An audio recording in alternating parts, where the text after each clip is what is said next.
तो hello guys, आज आप लोगों के लिए एक और न्यू सीरीज एक्सप्लेन करने वाला हूँ। उम्मीद है ये सीरीज आप लोगों को पसंद आएगी। ये सीरीज भी बिल्कुल डीमन हंटर की तरह की सीरीज है। तो चलिए शुरू करते हैं आज की इस सीरीज को। तो कहानी की शुरुआत में हमें बताया जाता है हमारे मेन कैरेक्टर के बारे में, जिसका नाम डिंग शाओ है और वो स्पिरिट सप्रेशन सेक्ट का एक मेंबर है। और आज नानलिन सिटी में लेंटरन फेस्टिवल भी मनाया जा रहा है, जिसकी वजह से वहाँ पे हर जगह लोग फेस्टिवल को एंजॉय करने के लिए निकले हुए हैं। और यहाँ पर डिंग शाओ वो अपनी सिस्टर को तलाश कर रहा होता है और वो कहता है कि मेरी सिस्टर वो बाकी लोगों की तरह बिल्कुल भी नहीं, मगर उसकी सिस्टर इस वक्त कहीं खो गई है और वो क्राउड के बीच में कहीं ना कहीं मौजूद हो सकती है, जिसका डर डिंग शाओ को काफी ज्यादा परेशान कर रहा था। पर अचानक से वहां पर लोग चिल्लाना शुरू कर देते हैं कि यहाँ पर एक इविल स्पिरिट मौजूद है। वो सारे के सारे लोग एविल स्पिरिट को देखते ही वहां से भागना शुरू कर देते हैं। तो डिंग शाओ समझ जाता है कि उसकी सिस्टर वो वहां पे मौजूद होगी। अगर उसकी डिजीज फिर से आउट ऑफ कंट्रोल होने लगी तो वो लोगों को मारकर खाना शुरू कर देगी। जैसे ही वो उस जगह जाकर पहुंचता है जहां पर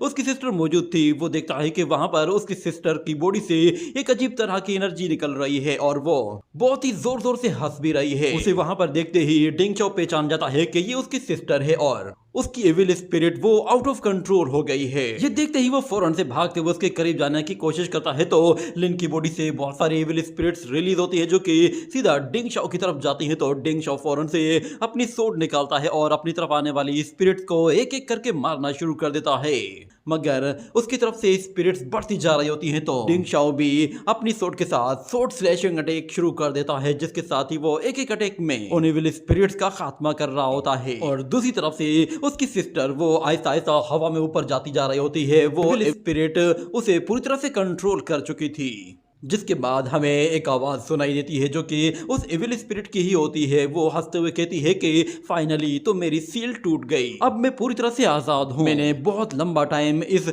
छोटी सी बॉडी के अंदर गुजारा है, पर अब मैं दोबारा इसके अंदर कभी नहीं जाऊंगी। और यहाँ पर डिंग शाओ वो फायर ब्लेड टेक्निक को यूज करते हुए अपनी सोर्ड के साथ फ्लेम रिलीज करता है, जिसके साथ वो उन स्पिरिट्स को जलाकर राख कर देता है और बहुत ही तेजी से उस ऊपर वाली स्पिरिट की तरफ जाता है और उससे कहता है कि मेरी सिस्टर मुझे वापस कर दो। जैसे ही वो उस पर अपनी सोर्ड से अटैक करता है तो वो देखता है कि उस स्पिरिट को मारना यानी कि उसकी सिस्टर को मारना होगा। और यहाँ पर वो स्पिरिट डिंग शाओ को उठाकर वहां से दूर फेंक देती है और उससे कहती है कि चलो अब हार मान जाओ, तुम्हारी किस्मत में यही लिखा था। वैसे भी इस लड़की को कभी ना कभी तो मरना ही था, आज इसे मैं खुद ही खाकर अपना लेवल अपग्रेड करूंगी। यहाँ पर लिंग वो शाओ से कहती है कि ब्रदर प्लीज मुझे खत्म कर दो, मेरे साथ ये एविल स्पिरिट भी खत्म हो जाएगी। सुनकर वो एविल स्पिरिट कहती है कि हाँ हाँ करके तो दिखाओ, क्या तुम वाकई अपनी सिस्टर को मार पाओगे। मगर डिंग शाओ कहता है कि मैं नहीं जानता कि तुम कौन हो, पर मैं तुम्हें इतना बता दूं कि अगर तुमने मेरी सिस्टर को हर्ट किया तो फिर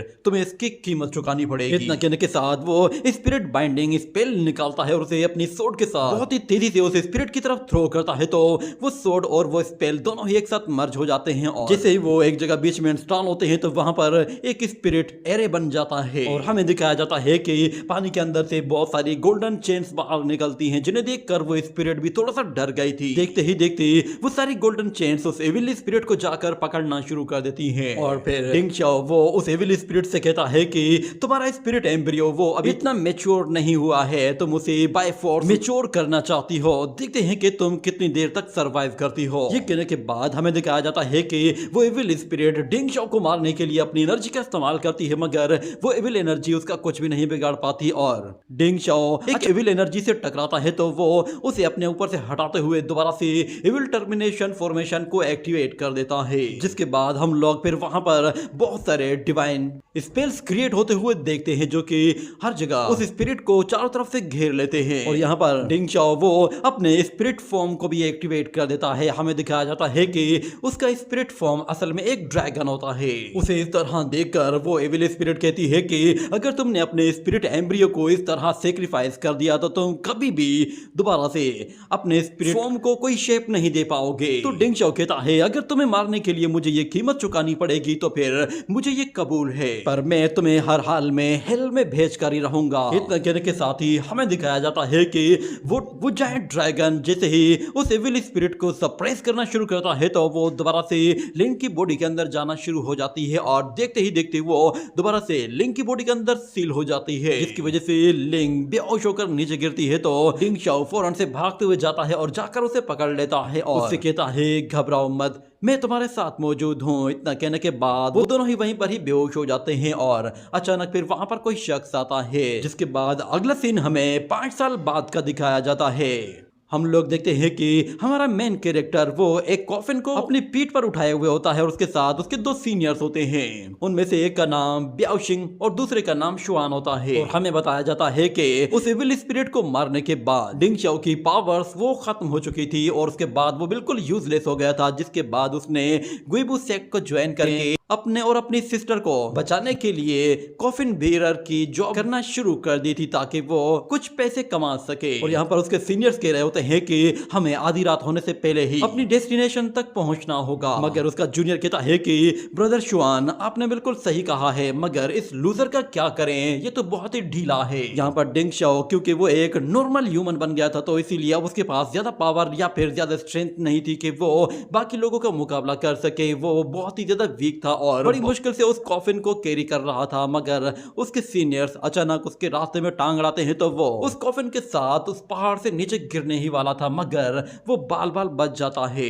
इस पर उसके सीनियर उससे कहते हैं कि जरा संभल कर, तुम्हें सीधा चलना नहीं आता, अगर तुमने इस कॉफिन के अंदर मौजूद डेड बॉडी को डिस्टर्ब कर दिया तो फिर भूल जाना कि तुम्हें कोई रिवॉर्ड दिया जाएगा, और अगर मैं चाहूं तो तुम्हें किसी भी टाइम गुइबू सेक्ट से बाहर निकलवा सकता हूं। मगर वो कहता है कि चलो छोड़ो भी, बस अब आगे चलते रहो। और यहाँ पर ब्याओशिंग कहता है कि अगर अचानक से हमें आधी रात को बीच रास्ते में ही किसी इविल स्पिरिट का सामना करना पड़ा तो शायद हम मुसीबत में पड़ जाएंगे। और यहाँ पर डिंग शाओ गुस्से में कह रहा होता है कि अगर मुझे अपनी सिस्टर की परवाह ना होती तो शायद मैं तुम दोनों को ही इस कॉफिन के अंदर डाल देता। हमें दिखाया जाता है वहां पर एक ग्लोइंग बर्ड उन लोगों पर नजर रख रहा होता है और वो कल्टीवेटर्स अचानक से एक घर के पास आते हैं। वो देखते हैं कि उस घर के अंदर कोई भी नहीं, मगर उन लोगों को वहां पर आसपास एक एविल स्पिरिट एनर्जी फील हो रही होती है, जिस पर वो लोग कहते हैं कि शायद यहाँ पर किसी टाइम पे कोई एविल स्पिरिट रहा करती होगी, मगर अब यहाँ पे कोई एविल स्पिरिट नहीं आ सकती क्योंकि अब हम लोग यहाँ पर डेरा जमाने वाले हैं। शुआन वो अपने जूनियर ब्याओशिंग से कहता है कि आज रात हम लोग यहाँ पर स्टे करेंगे और वहां पर डिंग शाओ फौरन से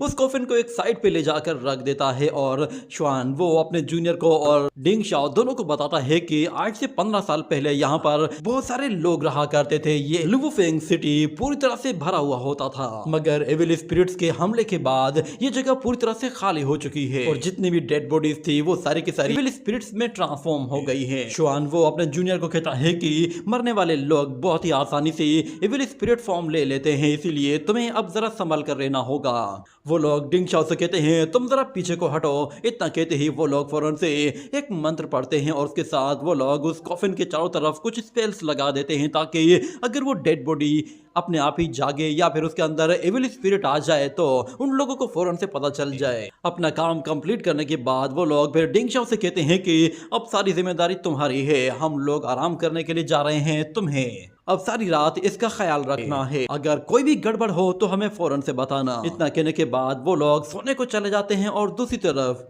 डिंग शाओ वो एक जेट बोतल बाहर निकालता है और उसके साथ वहां पर कल्टीवेशन करना शुरू कर देता है और कहता है कि जब तक मैं अपनी स्पिरिट और अपनी पावर को एक साथ मिला सकता हूं तो फिर मैं एक कल्टीवेटर कहला सकता हूं। ये कहने के बाद वो फौरन से अपने स्पिरिट स्पेस में चला जाता है जहां पर उसे उसका अपना ही एक स्पिरिट एम्ब्रियो दिखाई देता है जो कि स्पिरिट बॉल के अंदर मौजूद होता है और वहां पर उसे रेड फ्यूम भी दिखाई देता है जो कि उस स्पिरिट एम्ब्रियो के आसपास मूव कर रहा होता है। उसे देखकर डिंग शाओ कहता है कि आखिर ये फ्यूम किस तरह का है और ये मेरे स्पिरिट एम्ब्रियो में ही क्यों मूव करता रहता है। स्पिरिट एम्ब्रियो के बारे में कहता है कि इसे 5 साल हो गए हैं मेरी बॉडी में और इसने अभी तक कोई भी शेप नहीं लिया है, मगर चाहे कुछ भी हो जाए, जितना लंबा टाइम लगता है लग जाए, मैं वेट करूंगा और कभी भी हार नहीं मानूंगा। इतना कहने के बाद उसे उस कॉफिन के अंदर से कुछ आवाज सुनाई देती है जिस पर वो काफी हैरान हो जाता है। देखते ही देखते वो कॉफिन अचानक से हिलने लगता है तो उसमें मौजूद स्पेल्स वो भी एक्टिवेट हो जाते हैं और डिंगचाओ को पता चल जाता है कि यहाँ पर एविल स्पिरिट आ चुकी है। हमें दिखाया जाता है कि वो स्पेल्स पूरी तरह से जल जाते हैं और उस कॉफिन के अंदर से बहुत सारी मकड़ियां बाहर निकल आती हैं, जिस पर डिंगचाओ डर के मारे पीछे हट जाता है और उस कॉफिन के अंदर से उस लेडी की आवाज सुनाई देती है। वो कहती है कि मुझे बहुत भूख लगी है। और दूसरी तरफ यहाँ पर डिंगचाओ के वो सीनियर्स भी आ जाते हैं और कहते हैं कि डिंगचाओ ये तुमने क्या किया है? तो डिंगचाओ कहता है मैंने कुछ भी नहीं किया, यहाँ तक कि मैंने इसे छुआ भी नहीं। मगर वो लोग कहते हैं कि आखिर टाइम क्या हुआ है? तो फिर वो लोग ऊपर आसमान की तरफ देखते हैं तो उन्हें वहां पर स्टार फॉर्मेशन दिखाई देती है, जिसका मतलब है कि ठीक अभी इसी टाइम पर आधी रात हुई है। ये देखकर श्वान कहता है ओ अच्छा, तो हम लोग बेवकूफ बन गए हैं, हमें किसी ने जाल में फंसाया है, हम लोगों को टाइम की मिस जजमेंट करवाई गई है ताकि हम लोग आराम से सो जाएं और ये स्पिरिट अपना शेप ले सके। देखते ही देखते उस कॉफिन का ढक्कन हटता है तो उसके अंदर से वो लेडी बाहर निकलती है, जिसके बारे में बताया जाता है कि उसे जब मारा गया था तो उसके बाद उसके हस्बैंड को भी किसी ने कत्ल कर दिया था और उसका एक छोटा सा बच्चा भी है। मगर वो स्पाइडर गर्ल बाहर आते ही उन लोगों से कहती है कि उम्मीद है कि तुम लोग अब पूरी तरह से तैयार हो गए। इतना कहने के बाद श्वान वो उससे कहता है तुम्हें क्या लगता है कि हम लोग तुम्हें सप्रेस नहीं कर सकते? हम एविल सप्रेशन सेक्ट से हैं और हमारे लिए एविल स्पिरिट्स को सप्रेस करना कोई बड़ी बात नहीं। ये कहने के साथ ही वो लोग उस एविल को सप्रेस करने के लिए फौरन से सीलिंग फॉर्मेशंस बनाना शुरू करते हैं और हमें दिखाया जाता है कि वो दोनों ही फिर उसे पूरी तरह से गोल्डन चेन्स के साथ जकड़ लेते हैं। मगर वो स्पाइडर गर्ल बिल्कुल रिलैक्स होती है और कहती है कि तुम लोगों ने बिल्कुल सही कहा है, तुम लोग एविल स्पिरिट्स को सप्रेस कर सकते हो। मगर हमें दिखाया जाता है कि अचानक से वो एविल स्पिरिट अपना शेप लेना शुरू करती है और 2 आई स्पाइडर में कन्वर्ट हो जाती है, जिसके बाद वो 4th लेवल की स्पिरिट बीस्ट बन जाती है और उन चेन्स को भी आसानी से तोड़ देती है। ये देखकर वो लोग बहुत ज्यादा डर जाते हैं और यहाँ तक कि वो लोग अपने अपने स्पिरिट बीस्ट को समन करने की कोशिश करते हैं तो वो लोग अपने स्पिरिट बीस्ट को भी समन नहीं कर पाते, जिस पर वो लोग कहते हैं कि हमें इसे किसी और तरीके से ही हैंडल करना होगा। ये कहने के बाद वो लोग अपने सोर्ड्स निकालते हैं और अपनी सोर्ड के साथ उस स्पाइडर बीस्ट को मारने की कोशिश करते हैं। मगर वो स्पाइडर गर्ल इतनी ताकतवर होती है कि उन सोर्ड्स का उस पर कोई भी असर नहीं होता, यहाँ तक कि सोर्ड्स उससे टकराते ही टूट जाती हैं और वो स्पाइडर गर्ल अपना एक नोकीला पंजा श्वान की बॉडी के अंदर घुसा देती है, जिससे उसका काम तमाम हो जाता है और वो ब्याओशिंग को अपनी मदद के लिए पुकारता है तो ब्याओशिंग कुछ भी नहीं कर पाता और वो स्पाइडर गर्ल सब लोगों के सामने उसे जिंदा निकल जाती है। ऐसा करने से स्पिरिट्स अपना लेवल अपग्रेड करती हैं और दूसरी तरफ फिर ब्याओशिंग जो कि बेहाल पड़ा हुआ होता है वो फौरन से हार मान लेता है और कहता है कि तुम्हें जो कुछ चाहिए मैं देने को तैयार हूं, बस मेरी जान बख्श दो। मगर वो स्पिरिट उसका वो छोटा सा बैग एक साइड पे हटाती है और कहती है कि मुझे तो सिर्फ और सिर्फ तुम चाहिए हो।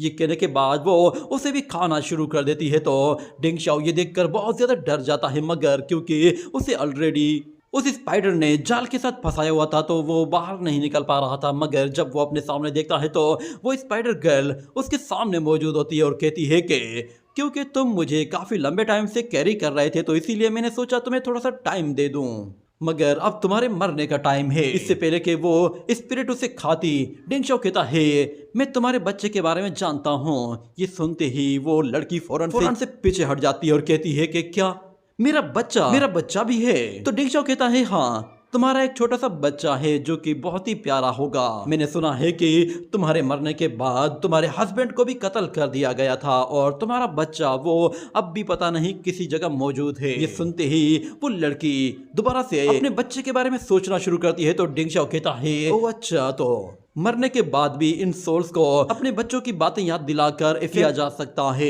मगर वो लड़की दोबारा से अपनी एविल फॉर्म में आती है और कहती है कि तुम अपनी बकवास बंद करो। ये कहते ही वो उसे जैसे ही मारने वाली होती है तो डिंगचाओ फौरन से सोर्ड निकालता है और उसके पंजों को अपने आप से दूर हटाता है और अपनी जान बचाने के लिए वहां से बाहर का रुख करता है। उसे बाहर ब्याओशिंग की वो छोटी सी थैली दिखाई दे रही होती है तो वो भी उसे अपने साथ उठाकर बाहर भाग जाता है।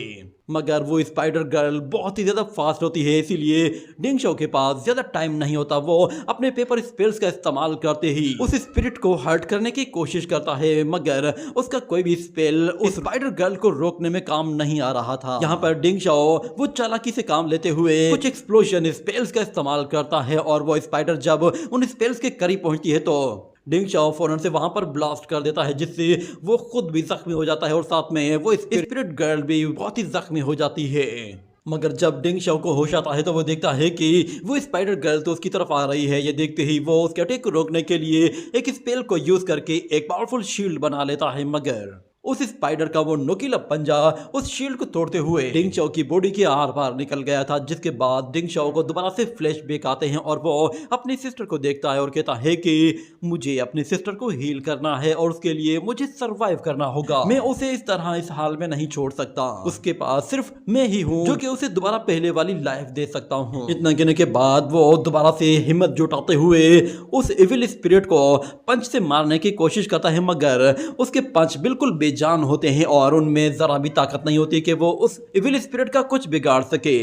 मगर यहाँ पर वो स्पाइडर गर्ल जैसे ही उसे मारने की कोशिश करती है तो अचानक से एक सोर्ड बीच में आती है और उस पंजे को बीच में से काट देती है, जिस पर वो स्पाइडर गर्ल हैरान हो जाती है। हमें दिखाया जाता है वहां पर कुछ और सोर्ड्स आती हैं और वो सोर्ड सीधा उस स्पाइडर गर्ल की बॉडी के आर पार निकल जाती है, जिसकी वजह से वो स्पाइडर वहीं पर ही ढेर हो जाती है। और हम लोग देखते हैं कि वहां पर एक लड़की आती है जिसका नाम बाइशी होता है और वो स्पिरिट सप्रेशन सेक्ट की ही एक मेंबर है। उसे वहां पर देखकर डिंग शाओ फौरन खड़ा हो जाता है और कहता है कि मैं एक कॉफिन कैरियर हूँ और मैं गुइबू सेक्ट का एक मेंबर हूँ। मेरी जान बचाने के लिए तुम्हारा बहुत बहुत शुक्रिया। तो बाइशी कहती है कि मैंने इस स्पिरिट को बहुत पहले ही सेंस कर लिया था, लगता है मुझे आने में देर हो गई है। मगर हमें दिखाया जाता है यहाँ पर वो स्पिरिट गर्ल तो और भी ज्यादा खुद को इवॉल्व कर लेती है और वो उन लोगों से कह रही होती है कि इस दुनिया में हर जगह नाइंसाफी होती है। पहले तो मुझे मारा गया, फिर मेरे हस्बैंड को, उसके बाद हमें एविल स्पिरिट्स में ट्रांसफॉर्म कर दिया गया।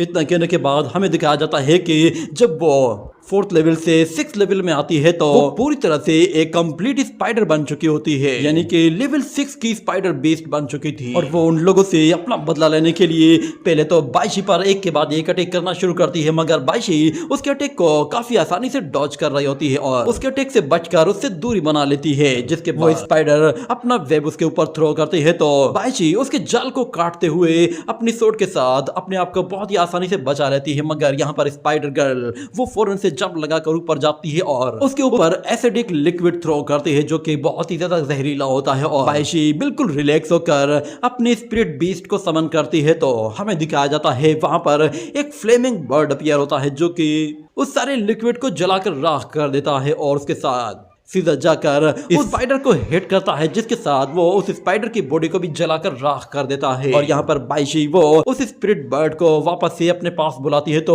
वो बर्ड एनर्जी फॉर्म में उसके अंदर एब्जॉर्ब हो जाता है और बाइशी उस एविल स्पिरिट का काम तमाम करने के लिए आगे बढ़ती है। मगर यहाँ पर डिंग चाओ उसे रोकता है और कहता है कि मुझे एक चांस चाहिए, मैं इस एविल स्पिरिट की सोल को अभी भी सिक्योर कर सकता हूँ। अगर इसे ऐसे ही मार दिया गया तो ये सोल कभी भी पीस हासिल नहीं कर पाएगी और हमेशा यहाँ वहां भटकती रहेगी। अचानक से हमें दिखाया जाता है कि वही इविल स्पिरिट अपना पंजा दोबारा से डिंग चाओ की बॉडी के आर पार कर देती है और डिंग चाओ को दोबारा से वही फ्लैशबैक दिखाई देते हैं जिसमें वो अपनी सिस्टर को देखता है और साथ में वो अपने स्पिरिट स्पेस को भी देखता है। उसके स्पिरिट स्पेस में अचानक से कुछ हरकत होने लगी थी। उसका स्पिरिट एम्ब्रियो वो अपना शेप लेने लगा था, जिसकी वजह से वहां पे मौजूद वो ब्लैक और रेड फ्यूम उस एम्ब्रियो की तरफ आने लगता है। तो ये देखकर डिंग चाओ परेशान हो जाता है और कहता है कि ये ब्लैक मिस्ट आखिर क्या चीज है। हमें दिखाया जाता है कि उसके स्पिरिट स्पेस के अंदर कुछ डिवाइन स्पेल्स भी होते हैं जो कि उस ब्लैक फ्यूम को उस स्पिरिट एम्ब्रियो के करीब जाने नहीं देते, जिसके बाद स्पिरिट एम्ब्रियो की एनर्जी वो सीधा डिंग चाओ की बॉडी के साथ मर्ज होना शुरू हो जाती है और हमें दिखाया जाता है कि वो उन एविल स्पिरिट के ब्लड को एब्जॉर्ब कर रही होती है, जिसकी वजह से उस स्पिरिट एम्ब्रियो की पावर बढ़ जाती है और डिंग चाओ को एक छोटे बच्चे की आवाज सुनाई देती है। वो डिंग चाओ से कहती है कि तुम बस अब देखते जाओ कि मैं क्या करता हूँ, बस तुम एक तरफ बैठो और सीखो। ये कहने के बाद हमें दिखाया जाता है डिंग चाओ की बॉडी में इतनी पावर आ जाती है कि वो बहुत ही आसानी से उस स्पिरिट बीस्ट के पंजे को काट देता है और तेजी से उसकी तरफ आगे बढ़ते हुए उस पर एक जोरदार पंच से वार करके उसे उठाकर दूर फेंक देता है और फिर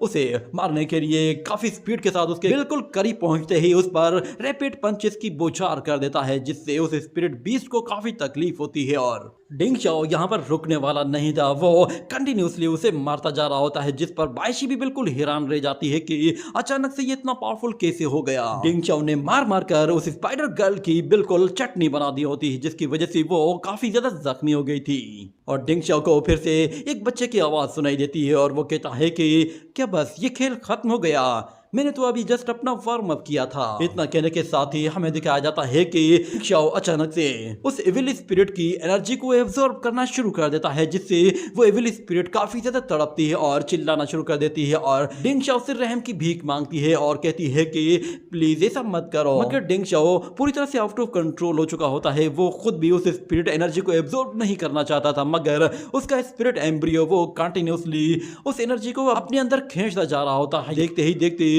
डिंग चाओ सारी की सारी एविल स्पिरिट एनर्जी को अपने अंदर एब्जॉर्ब कर लेता है और जैसे ही वो नीचे आता है तो उसे अब थोड़ा सा अच्छा फील होने लगता है। मगर यहाँ पर बायशी वो अपनी सोड लेकर बाहर निकाल लेती है और कहती है कि एविल सप्रेशन सेक्ट में हम लोगों ने कभी भी इस तरह के स्पेल्स यूज नहीं किए, ना ही इस तरह का स्पेल यूज करना अलाउड है। और दूसरी तरफ से हमें उस स्पाइडर गर्ल की सोल को दिखाया जाता है, जो कि अब बिल्कुल नॉर्मल हो चुकी होती है और वो डिंग चाओ से कहती है क्या तुमने वाकई में मेरे बच्चे को देखा है? तो फिर डिंग चाओ कहता है नहीं, मगर मैं जानता हूँ कि वो कहाँ पे है। तो वो लड़की डिंग चाओ को रिक्वेस्ट करती है क्या तुम मुझे मेरे बच्चे के पास ले जा सकते हो? मैं बस उसे एक बार देखना चाहती हूँ। लास्ट टाइम मैंने उसे तब देखा था जब वो 100 दिन का था और अब तो वो बड़ा हो चुका होगा और बोलने लगा होगा। डिंग चाओ ये सुनकर उस लड़की को रिक्वेस्ट करता है कि आप प्लीज मुझे थोड़ा सा टाइम दीजिए, मैं इसे इसके बच्चे से एक बार मिलवाना चाहता हूँ। तो बायशी इसके लिए मान जाती है, जिसके बाद डिंग चाओ फौरन से एक स्पेल क्रिएट करता है और उस लड़की से कहता है कि मिस युन आपके पास सिर्फ 15 मिनट का ही टाइम होगा, उसके बाद फिर मैं आपको आपकी अगली मंजिल की तरफ भेज दूंगा। फिलहाल मैं आपको एक स्पेल के अंदर बंद कर रहा हूं ताकि मैं आपको वहां तक पहुंचा सकूं। इतना कहने के बाद हमें दिखाया जाता है कि वो बच्चा जो कि मिस युन का था अब उसे किसी और लेडी ने गोद ले लिया था और वो उसे अपने घर के बाहर लेकर बैठी हुई थी। वो बच्चा रो रहा होता है, जिसके बाद डिंग चाओ फौरन से मिस युन को कहता है कि ये बच्चा आपका ही है। ये कहने के बाद वो उस सोल को उस पेपर स्पेल से रिलीज करता है। तो मिस युन उस बच्चे को देखती है और वहां पर फिर एक लोरी गाना शुरू करती है, जिसकी वजह से वो बच्चा चुप हो जाता है और अपनी माँ को देखकर काफी ज्यादा खुश होता है। और मिस युन अपने बच्चे को प्यार करने के लिए अपना हाथ आगे बढ़ाती है तो डिंग चाओ उसे मना कर देता है कि इस वक्त तुम एक घोस्ट हो और तुम अपने बच्चे को छू नहीं सकती। तो मिस युन अपने बच्चे को इस तरह देखकर अपना हाथ पीछे हटाती है और कहती है कि मुझे माफ कर दो, मैं तुम्हें नहीं छू सकती, मैं तुम्हें बीमार नहीं करना चाहती, पर मैं तुम्हें किसी और के पास भी बर्दाश्त नहीं कर सकती। मगर क्योंकि तुम खुश हो तो फिर मैं भी खुश हूँ। जैसे ही वहां पर सूरज निकलने वाला होता है तो फिर डिंग चाओ कहता है कि मिस युन आपके जाने का वक्त हो चुका है, मैं आपको हेवन भेजने के लिए स्पेल तैयार करता हूँ। इतना कहने के बाद वो एक और स्पिरिट सोल बनाता है और उसके साथ वो मिस युन को हेवन और हेल के बारे में बताता है कि हेवन और हेल में से आपको कहीं भी भेजा जा सकता है। इतना कहने के बाद वो उसे फौरन से उसकी अगली डेस्टिनेशन की तरफ भेजता है। तो मिस युन अपने बच्चे को देखते देखते वहां से चली जाती है और डिंग चाओ कहता है कि इस बायशी मेरा काम हो चुका है, इसलिए अब आप जो चाहें मेरे साथ कर सकती हैं। मगर युन चाओ को इस तरह अच्छा काम करता हुआ देखकर वो लड़की कहती है कि फिलहाल मेरा तुम्हें अरेस्ट करने का कोई मूड नहीं, तुम्हारी किस्मत काफी अच्छी है। ये कहते ही वो उसे छोड़कर जाने लगती है और कहती है अगली बार अगर तुम अपने आप आउट ऑफ कंट्रोल हो गए तो फिर मैं खुद से आऊंगी और तुम्हें मार डालूंगी। डिंग चाओ यहाँ तो इस बार बच जाता है, मगर जैसे ही वो अपने घर की तरफ जा रहा होता है तो वहां पर अचानक कोई शख्स उसे रोकता है और उससे कहता है कि मैं एक स्पिरिट ऑफिसर हूँ, मेरा नाम म्याओ युन है। वहां पर एक और लड़की होती है जिसका नाम लियू फी यान होता है और वो भी एक स्पिरिट ऑफिसर होती है। और म्याओ युन कहता है कि हमें स्पिरिट डिवीजन ने भेजा है और बताया गया है कि तुम जिस कॉफिन को लेकर जा रहे थे वो कॉफिन और वो कॉफिन लैम्प दोनों ही बुझ चुके हैं, इसीलिए तुम्हें अब हमारे साथ इन्वेस्टिगेशन के लिए चलना होगा। ये बात सुनते ही डिंग चाओ कहता है मेरी किस्मत इतनी खराब क्यों है, एक मुसीबत जाती नहीं कि दूसरी आ जाती है। और फिर अगले सीन में हमें दोबारा से डिंग चाओ को दिखाया जाता है। वो एक अंधेरी जगह पे मौजूद होता है और वहां पर उसे अपनी सिस्टर कहीं दिखाई देती है, जो कि ऊपर सीधा आसमान की तरफ देख रही होती है। जिस पर डिंग चाओ से कहता है कि तुम वहां क्या कर रही हो, मगर लिंग उसे कोई भी जवाब नहीं देती। जिस पर डिंग चाओ दोबारा उससे कहता है कि लिन आखिर तुम कर क्या रही हो। देखो मैं तुमसे मिलने के लिए आया हूँ। मगर उसकी सिस्टर उसे कोई भी जवाब नहीं देती तो डिंग शाओ उसके पास जाता है और देखता है कि उसकी गर्दन से खून निकल रहा है और देखते ही देखते वो इविल स्पिरिट उसकी बॉडी से बाहर निकल आती है, जिसकी वजह से डिंग शाओ वो फौरन से नींद से उठ जाता है और हमें पता चलता है वो एक ख्वाब देख रहा था। वहां पर एक और बंदा आता है जिसका नाम लिंग टोंग लिंग था। वो डिंग शाओ से कहता है कि तुम्हें हमने एक मिशन पर भेजा था, उस मिशन में तुम्हारे साथ गए हुए दोनों सीनियर्स मारे गए हैं। वो लोग काफी अच्छे कल्टीवेटर्स थे मगर उसके बावजूद भी वो मारे गए, पर तुम बिल्कुल यूजलेस हो, उसके बावजूद भी तुम कैसे बच गए। तो डिंग शाओ से बताता है कि वहां पर हमें रेस्क्यू करने के लिए एक स्पिरिट मास्टर आई थी, उसने हमारी हेल्प की, जिसकी वजह से मैं अपनी जान बचाकर वहां से भाग निकला और मुझे एक तिलिस्मान भी मिला है जो कि उस रून टेम्पल में मुझे मिला था। हो सकता है कि शायद ये उस इविल स्पिरिट का कोई तिलिस्मान हो। ये कहने के बाद वो लोग जैसे ही ली टोंगलिंग जब उस इविल स्पिरिट तिलिस्मान को देखता है तो वो काफी हैरान हो जाता है और डिंग शाओ को उसके बारे में कुछ भी नहीं बताता और कहता है ये बस एक मामूली सा तिलिस्मान है, इसे इतना सीरियस मत लो। भले ही इस बार तुम बिल्कुल सेफ वापस आ गए हो मगर क्योंकि तुम्हारे फेलो डिसाइपल्स मारे गए हैं और तुम उन्हें छोड़कर भाग आए हो तो इसीलिए तुम्हारे ऊपर अब बहुत सारे सवाल उठ रहे हैं और तुम्हें उनके जवाब देने होंगे और इसके लिए मैं तुम्हें फिलहाल 1 महीने के लिए इस प्रिजन में ही रखूंगा। तो डिंग शाओ इसके लिए भी मान जाता है, जिस पर ली टोंगलिंग वो थोड़ा सा हैरान होता है और वो दिल दिल में कहता है कि इस लड़के को 1 महीने के लिए यहाँ पर बंद करके मैं ज़ेनलिंग टेम्पल में सारी सिचुएशन को कवर करने की कोशिश करूंगा। उम्मीद है कि ये लड़का मेरी बात समझ जाएगा। और उसके जाने के बाद यहाँ पर डिंग शाओ किसी से कहता है कि सब लोग चले गए हैं, तुम बाहर आ जाओ। इतने में फिर वहां पर एक यंग लड़का बाहर निकल आता है और वो आते ही डिंग शाओ से कहता है कि तुम्हें पता कैसे चल जाता है कि मैं यहाँ पे आसपास मौजूद हूँ। तो डिंग शाओ कहता है कि तुम्हारी ये मंकी स्मेल मुझे हर जगह दूर दूर तक पहचानने में आ जाती है। इतना कहने के बाद वो कोई चीज डिंग शाओ को देता है और कहता है कि तुम्हारी सिस्टर लिन ने कहा है कि जब इस मर्तबा तुम आओगे तो वो तुम्हारे लिए एक गिफ्ट बना कर रखेगी। वो तुम्हारे लिए काफी ज्यादा फिक्रमंद है और तुम्हारी काफी परवाह करती है। तो डिंग शाओ कहता है कि उसे पता मत लगने देना कि मैं इस वक्त प्रिजन के अंदर हूँ। मगर वो यंग लड़का कहता है कि तुम 3 दिन के बाद एक असेसमेंट टेस्ट में हिस्सा लेने वाले थे ना, ताकि तुम्हारा प्रमोशन हो सके और तुम भी हाई रैंकिंग हासिल कर सको। तो डिंग शाओ कहता है कि हाँ मुझे पैसों की बहुत ज्यादा जरूरत है ताकि मैं अपनी सिस्टर का इलाज करवा सकूं। मगर उसका वो दोस्त कहता है कि सुनने में आया है कि इस मर्तबा का टेस्ट वो बिल्कुल 0 पॉइंट टेस्ट है। क्या तुम्हें लगता है कि तुम इस मर्तबा अपने अपोनेंट्स के सामने सरवाइव कर पाओगे? क्या तुम्हें लगता है कि तुम्हारी सिस्टर वो तुम्हारी कवर के ऊपर अगरबत्तियां जलाएगी? वैसे भी मैं तुम्हें बता दूं कि तुम आज प्रिजन में हो और तुम अगले 3 दिन तक तो बाहर आ भी नहीं सकते। मगर डिंग शाओ से कहता है कि मैं जानता हूँ 3 दिनों में तुम मुझे यहाँ से बाहर निकाल लोगे, तुम्हारे पास बहुत सारे मेथड्स हैं। ये सुनते ही उस यंग लड़के को भी दिमाग में एक आइडिया आता है और वो कहता है कि हाँ ये मेरे बाएं हाथ का खेल है। ये कहते ही वो वहां से चला जाता है और डिंग शाओ वो अपनी कल्टीवेशन को प्रोग्रेस देने के लिए फौरन से वहीं पर ही बैठ जाता है और फोकस करते हुए दोबारा से अपने स्पिरिट स्पेस में जाता है ताकि वो उस स्पिरिट बॉल को देख सके और अपनी कल्टीवेशन को दोबारा से रीशेप कर सके। मगर उसे दिखाई देता है कि उस स्पिरिट एम्ब्रियो में सिर्फ एक छोटा सा होल हुआ था, जिसकी वजह से उसने काफी ज्यादा एनर्जी हासिल कर ली थी। मगर देखते ही देखते उस स्पिरिट एम्ब्रियो से एक एनर्जी बाहर निकलती है जो कि सीधा डिंग शाओ की बॉडी में चली जाती है और वो कहता है कि तो फाइनली मुझे अपना रियलम इंप्रूव करने का मौका मिल रहा है। इतना कहने के बाद हमें दिखाया जाता है कि उसके सामने एक लंबी सी स्पिरिचुअल लाइन होती है और उसमें कुछ स्पिरिचुअल बॉडीज भी होती हैं, जिस पर डिंग शाओ कहता है कि मुझे अगर कंपटीशन में सरवाइव करना है तो मुझे कम से कम भी लिंक्ड आई रियलम के 3rd लेवल तक जाना होगा। एक मर्तबा में 3 स्टार टेरिटरी तक पहुंच जाऊं, उसके बाद ही मैं हाई रियलम्स के बारे में सोचूंगा। ये कहने के बाद वो उस स्पिरिचुअल लाइन में ऊपर की तरफ जाता है और हमें दिखाया जाता है वहां पर स्पिरिचुअल बॉडीज उसके सामने आती हैं तो वो उनके साथ फाइट करते हुए उन बॉडीज को डिस्ट्रॉय करता है। हर एक स्पिरिचुअल बॉडी अलग अलग तरह की फिजिकल स्ट्रेंथ को यूज कर रही होती है, जिस पर डिंग शाओ भी सेम वैसे ही स्पिरिचुअल स्ट्रेंथ को यूज करते हुए उन बॉडीज के साथ फाइट करता है और उन्हें डिस्ट्रॉय करता है। यहाँ पे हमें पता चलता है कि 1st लेवल फिजिकल स्ट्रेंथ का लेवल होता है, जिसके साथ हर कल्टीवेटर को अपने ही अंदर मौजूद अपनी स्पिरिचुअल बॉडीज के साथ फाइट करनी होती है। यहाँ पर डिंग शाओ वो कंटिन्यूसली एक के बाद एक टेरिटरी की तरफ आगे बढ़ता जा रहा होता है और हर जगह उसके सामने एक स्पिरिचुअल बॉडी आ रही होती है। मगर डिंग शाओ उस पर भी अपनी फिंगर के साथ इतना जोर से वार करता है कि वो उसे पूरी तरह से इरेज कर देता है। वहां पर हमें फिर एक और बॉडी दिखाई देती है, वो भी फिजिकल स्ट्रेंथ को यूज कर रही होती है, मगर यहाँ पर डिंग शाओ उसका पैर पकड़ते ही उसे दूसरी तरफ थ्रो करता है और उसे एक सुपर किक मारने के बाद उसे जोर से पकड़ते हुए उसके सर पर इतनी जोर से पाल्म से अटैक करता है कि वो उसे इरेज करके रख देता है।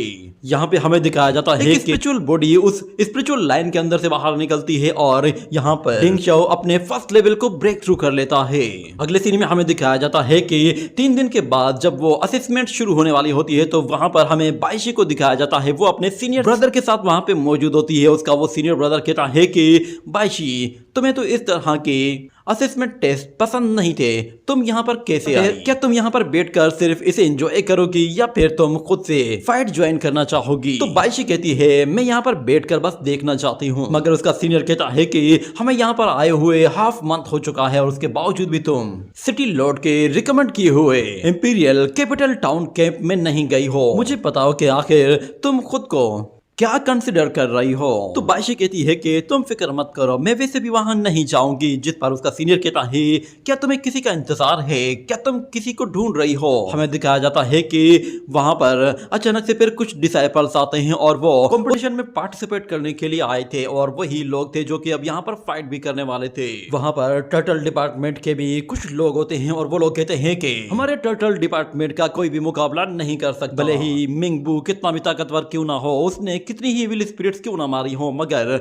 यहाँ पर उसकी दाल नहीं गलेगी। हमें दिखाया जाता है वहां पर जेंग टोंगलिंग के साथ एक और मास्टर बैठा हुआ होता है और वो जेंग टोंगलिंग से कहता है कि चलो अब इस कंपटीशन को शुरू कराओ, हम लिंगबू सेक्ट के लोग हैं और हम लोग इस असेसमेंट के लिए पूरी तरह से रिस्पॉन्सिबिलिटीज लेने को तैयार हैं। तो मास्टर टोंगलिंग कहता है ये तो बहुत ही अच्छी बात है। वो फौरन से उस कंपटीशन को शुरू करने के लिए अपने एक जूनियर को इशारा करता है, तो वो जूनियर फौरन से वहां पे अनाउंसमेंट करते हुए कहता है कि तुम लोगों के डिपार्टमेंट प्रमोशन का टेस्ट शुरू होने वाला है, मगर एक्चुअल कॉम्बैट टेस्ट से पहले तुम लोगों को अपनी स्ट्रेंथ शो करनी होगी। इतना कहने के बाद एक वॉरियर फौरन से उछलकर सामने आ जाता है और वो अपना टेस्ट देने के लिए उस ग्राउंड पर जैसे ही जोर से एक पाल्म अटैक करता है तो हमें दिखाया जाता है वो वहां पर 2 सर्कल लाइंस को क्रॉस कर जाता है, जिस पर वो सब लोग काफी ज्यादा खुश होते हैं, मगर लिंगबू डिसाइपल्स उस पर हंस रहे होते हैं और कहते हैं कि बस ये लोग लड़ेंगे जो कि मुश्किल से 2 लाइंस भी क्रॉस नहीं कर पा रहे, यानी कि सेकंड लेवल की स्ट्रेंथ के साथ ये लोग टेस्ट देने के लिए आए हैं। मगर वो वॉरियर कहता है कि अच्छा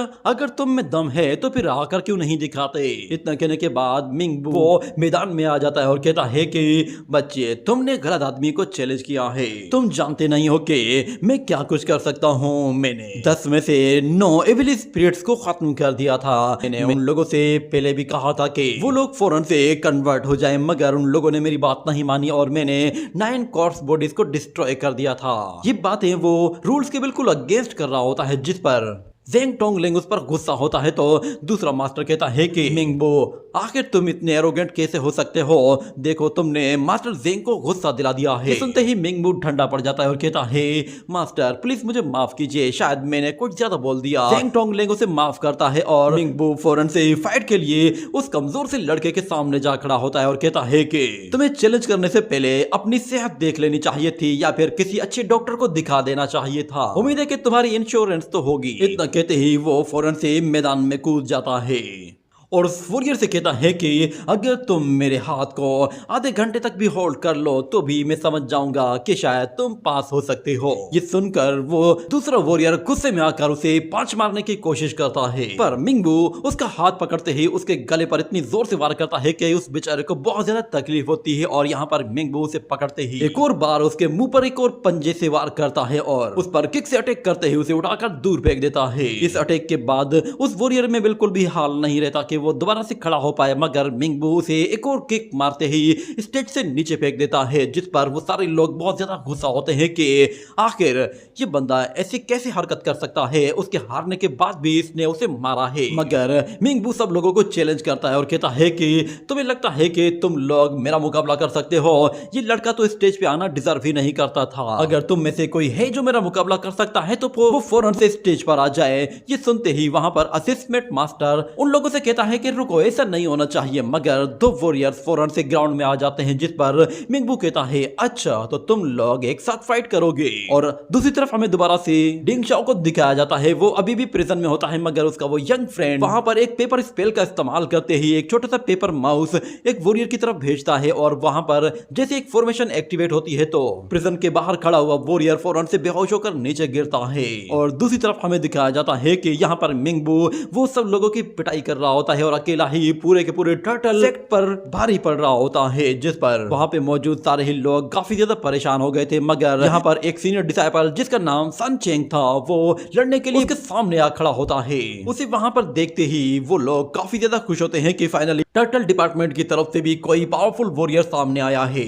सन चेंग और मिंगबू दोनों के बीच में यहाँ पर काफी टक्कर की फाइट हो रही होती है, क्योंकि सन चेंग एक हाई लेवल का कल्टीवेटर होता है तो वो मिंगबू को बिल्कुल बराबर की टक्कर दे रहा होता है। दोनों के बीच कांटे का मुकाबला होता है, मगर अचानक से जैसे ही यहाँ पर सन चेंग वो अपने स्पिरिट बीस्ट को समन करता है तो वो स्पिरिट बीस्ट सीधा मिंगबू के ऊपर कूद पड़ता है। और हमें दिखाया जाता है कि जब मिंगबू अपनी स्पिरिट बीस्ट को रिलीज करता है तो उसके पास एक बहुत ही खतरनाक बुल होता है जो कि सन चेंग के बीस्ट को वापस पीछे धकेल देता है। और यहाँ पर सन चेंग जब मिंगबू के साथ फिजिकल फाइट करने की कोशिश करता है तो यहाँ पर मिंगबू काफी बुरी तरह से उसे पीटना शुरू कर देता है, और उसके स्वॉर्ड अटैक इतने खतरनाक होते हैं कि सन चेंग उनसे अपने आप को बाल बाल बचाता है, मगर उसके बावजूद भी एक स्वॉर्ड अटैक उसे जाकर सीधा हिट कर जाता है, जिसकी वजह से वो जख्मी हो जाता है। मगर मिंगबू उसे जाकर गले से पकड़कर हवा में ऊपर उठा लेता है और सन चेंग बहुत ज्यादा तकलीफ में आ जाता है और तड़पने लगता है। मगर स्पिरिचुअल बीस्ट जब उसे बचाने के लिए उसकी तरफ कूदता है तो वो बुल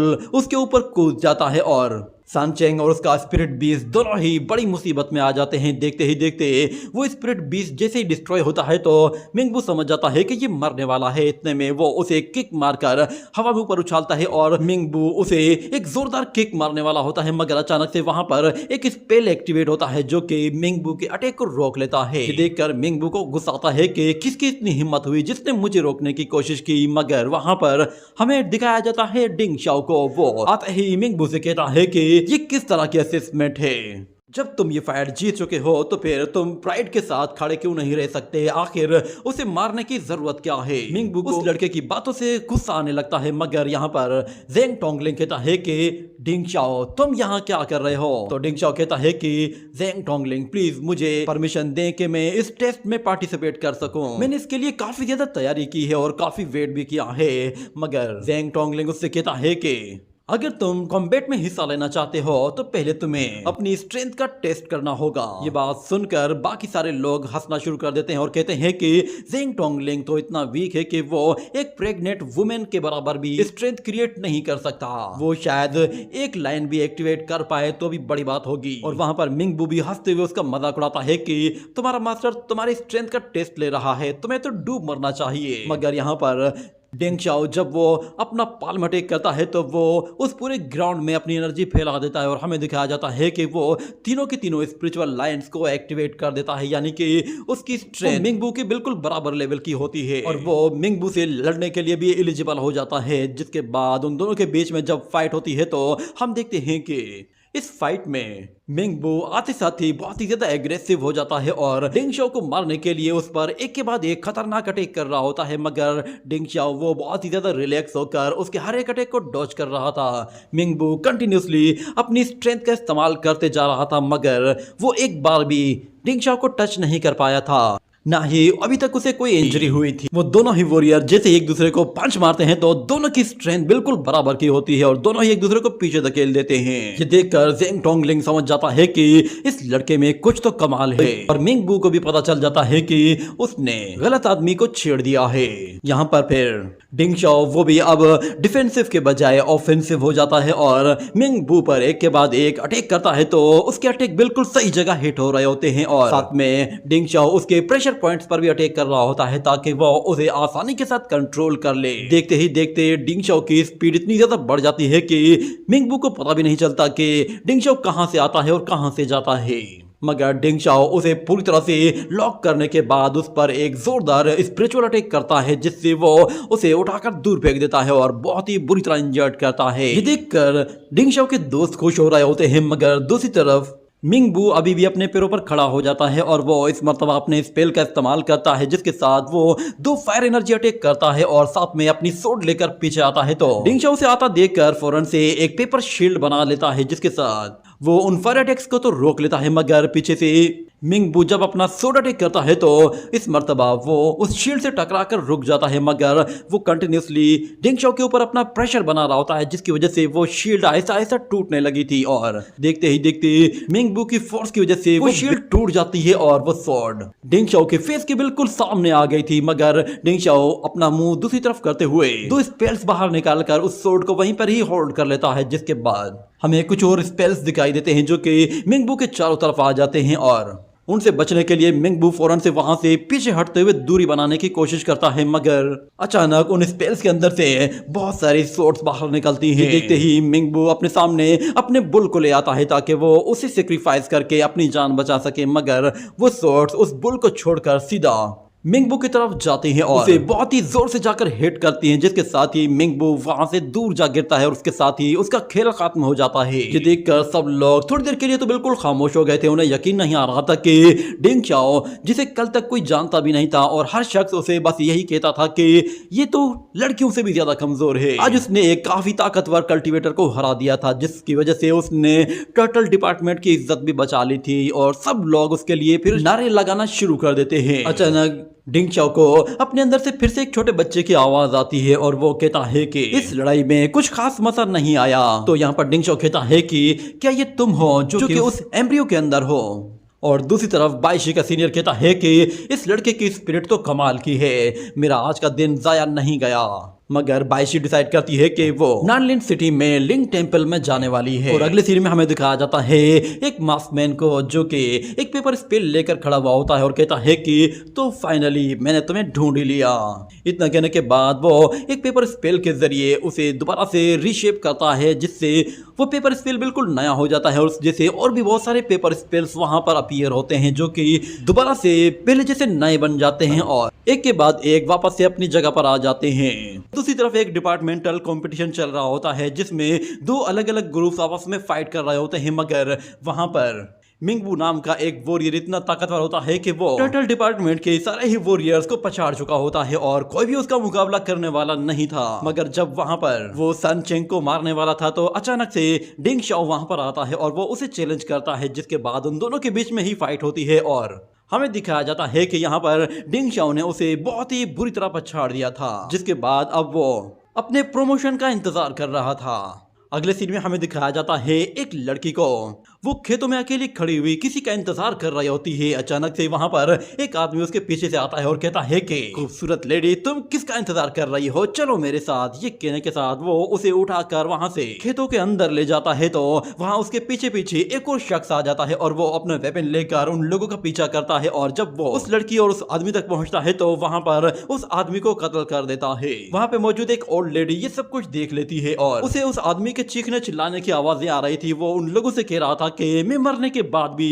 घोस्ट बनकर तुम लोगों का पीछा करूंगा, जिसके साथ ये सीन यहीं पे ही कट हो जाता है। अगले सीन में हमें दिखाया जाता है कि एक मास्टर अपने डिसाइपल्स से कह रहा होता है कि आज के दिन के लिए जितने भी ऑर्डर्स आए हैं वो सारे के सारे यहाँ पर प्लेस कर दिए गए हैं। जितने भी आज के दिन मरने वाले लोग हैं उन सब लोगों के फ्यूनरल्स की जिम्मेदारी हमारी है। हमारे डिपार्टमेंट ने इन फ्यूनरल्स के अलग अलग लेवल और अलग अलग रिवर्ट्स रखे हैं। तुम लोग अपने लेवल्स के हिसाब से अपना कोई भी मिशन चूज कर सकते हो।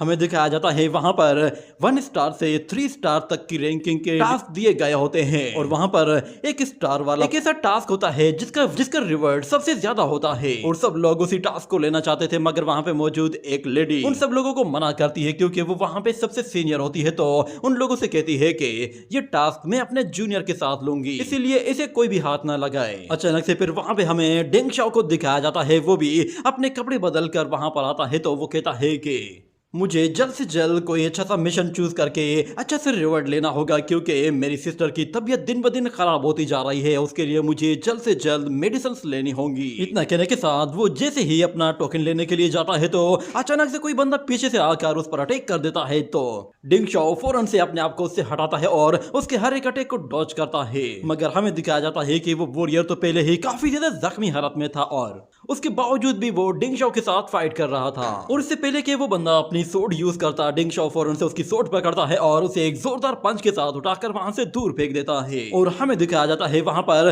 वो मोटा वॉरियर भी आता है और वो भी उसे पांच मारकर पीछे धकेलता है। तो वहां पर एक दूसरी लड़की जो कि पहले सब लोगों को मना कर रही थी, वो भी अपना स्पेल यूज करने की कोशिश करती है, मगर डिंग शाओ उसका भी हाथ पकड़ता है और उन दोनों को गोल घुमाने की कोशिश करता है। तो वो तीसरा वॉरियर फिर से बीच में आने की कोशिश करता है, मगर अचानक से उसके पैर में मोच आ जाती है, जिसकी वजह से वो वहीं पर ही लड़खड़ा कर गिर जाता है। और डिंग शाओ ये सब कुछ रोक देता है और वो लड़की फिर डिंग शाओ से कहती है कि ब्रदर, अगर हमारी तुम्हारे साथ कोई दुश्मनी होती तो शायद तुम तो हमारी चटनी बनाकर रख देते।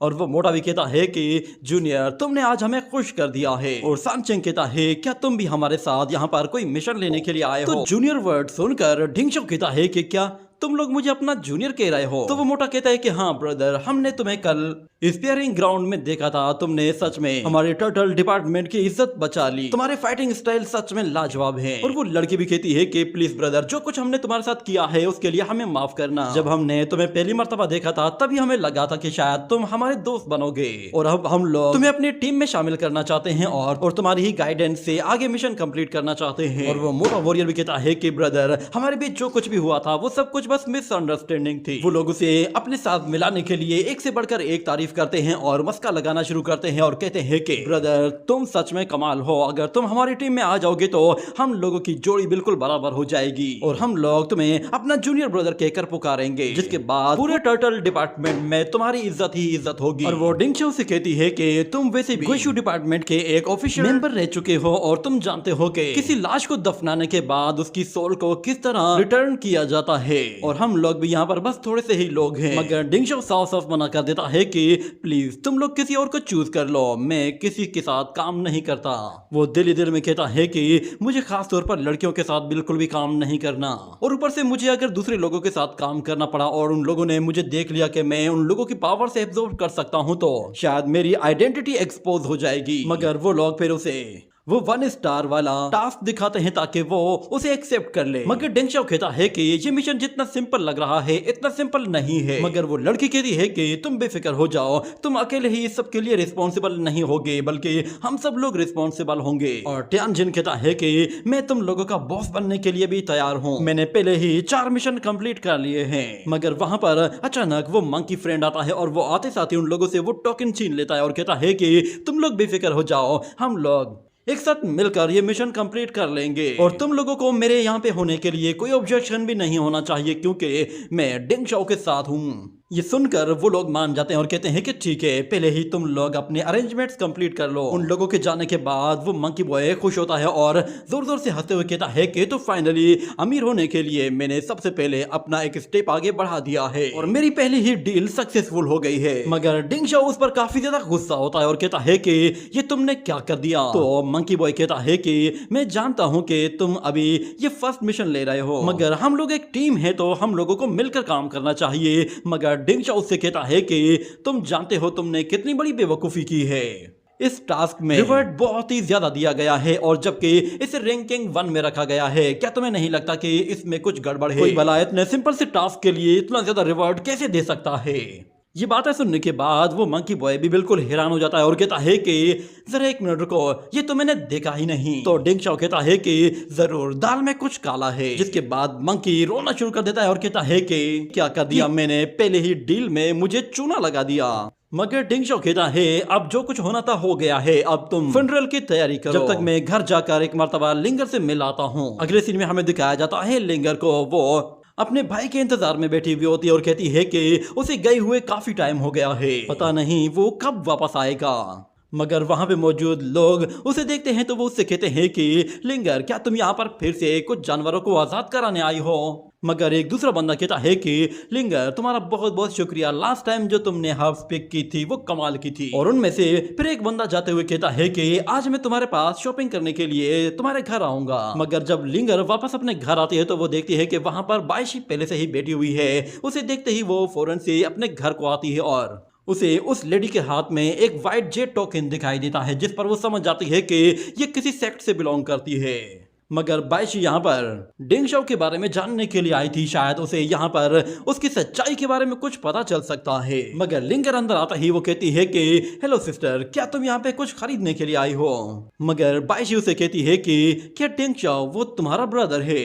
तो डिंग शाओ का नाम सुनते ही लिंगर कहती है क्या तुम उसे जानती हो? तो बाइशी कहती है कि हाँ, मेरी उससे एक मर्तबा मुलाकात हुई थी। उस टाइम वो एक बड़ी मुसीबत में था और एक बड़े से मॉन्स्टर के सामने था। मैंने उस मॉन्स्टर को मार दिया, मगर तुम्हारा भाई वहां पर काफी ज्यादा इंजर्ड हो गया था। ये सुनते ही लिंगर के हाथ से वो टोकरी गिर जाती है और वो घबरा कर कहती है कि क्या मेरा भाई इंजर्ड हो गया? क्या हुआ था उसे?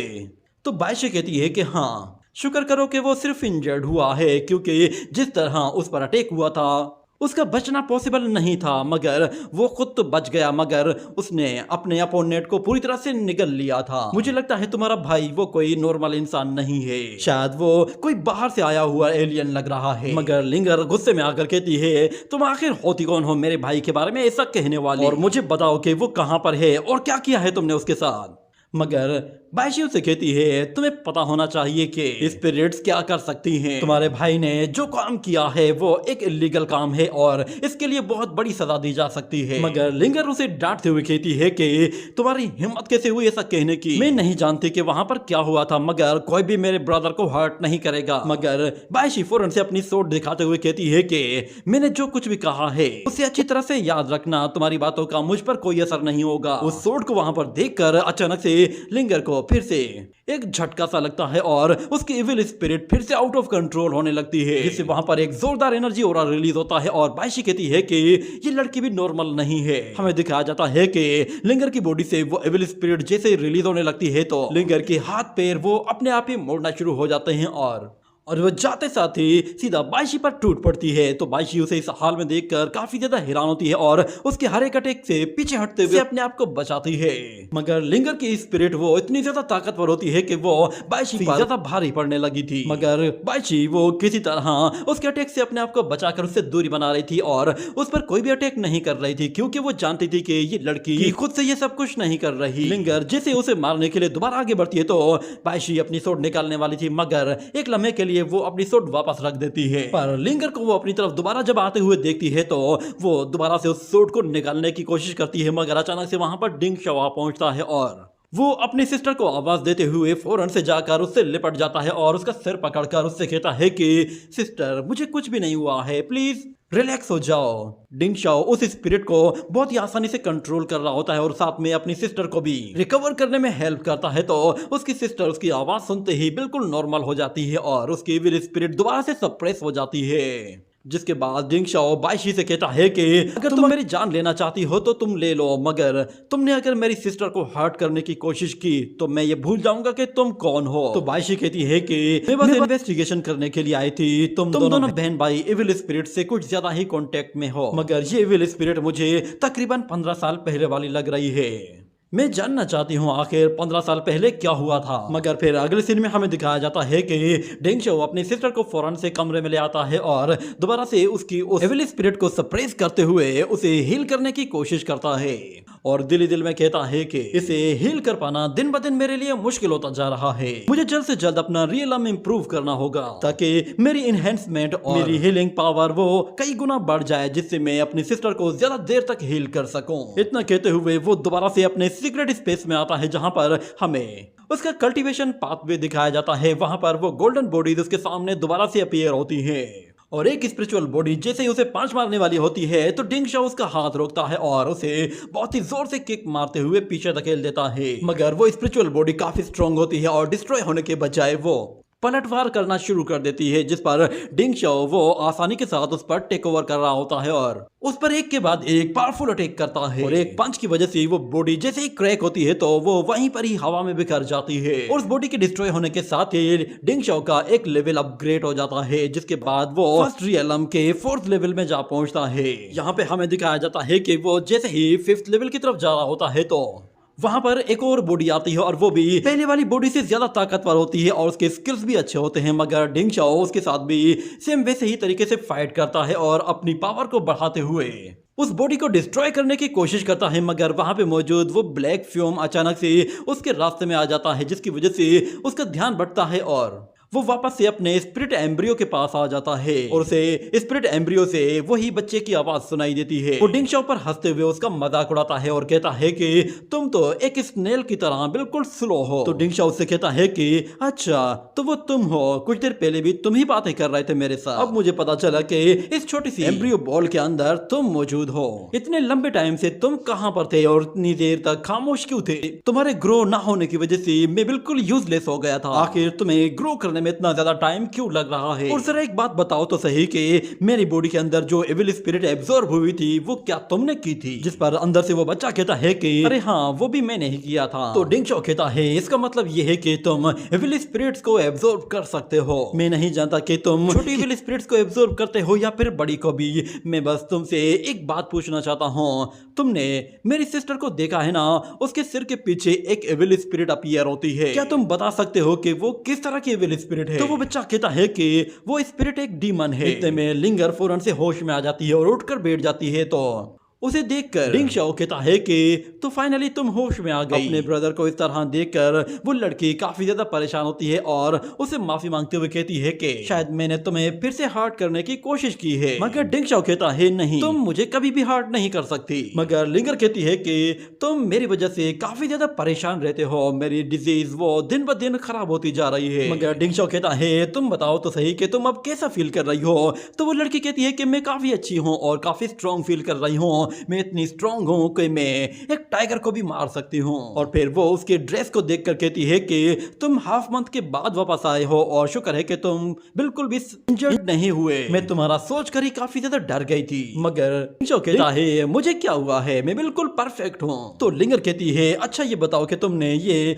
गटोरी यूनिफॉर्म क्यों पहना है? इस ड्रेस का मतलब तो ये है कि शायद तुम अब सिटी में एंटर हो चुके हो और शायद तुम्हें एक जॉब मिल गई है। तो डिंग शाओ उसे बताता है कि मैंने टर्टल डिपार्टमेंट को ज्वाइन कर लिया है और मैंने एक मिशन भी ले लिया है और मेरे पास सिर्फ आज का ही दिन है, कल से मुझे अपने मिशन के लिए जाना होगा। ये सुनकर उसकी सिस्टर काफी ज्यादा उदास हो जाती है कि उसका भाई इतने टाइम के बाद वापस आया है और वो अभी से ही जाने की बातें कर रहा है। मगर उसे इस तरह देखकर डिंग शाओ से कहता है कि मैं अब पहले वाला डिंग शाओ नहीं रहा, मैं अब बिल्कुल स्ट्रॉन्ग हो चुका हूँ। मेरे पास अब एक हैंड गार्ड की जॉब है और घबराओ मत, मेरे साथ मंकी भी है। और यकीन जानो कि एक मरतबा इस मिशन को हम लोग कंप्लीट कर लें तो हमें 30,000 सोल पावर मिल जाएगी। उसकी सिस्टर कहती है प्लीज ब्रदर अपना ख्याल रखना। ये कहते हुए वो उसके हाथ में एक छोटा सा रिबन बांध देती है और कहती है कि इसे गुम मत कर देना।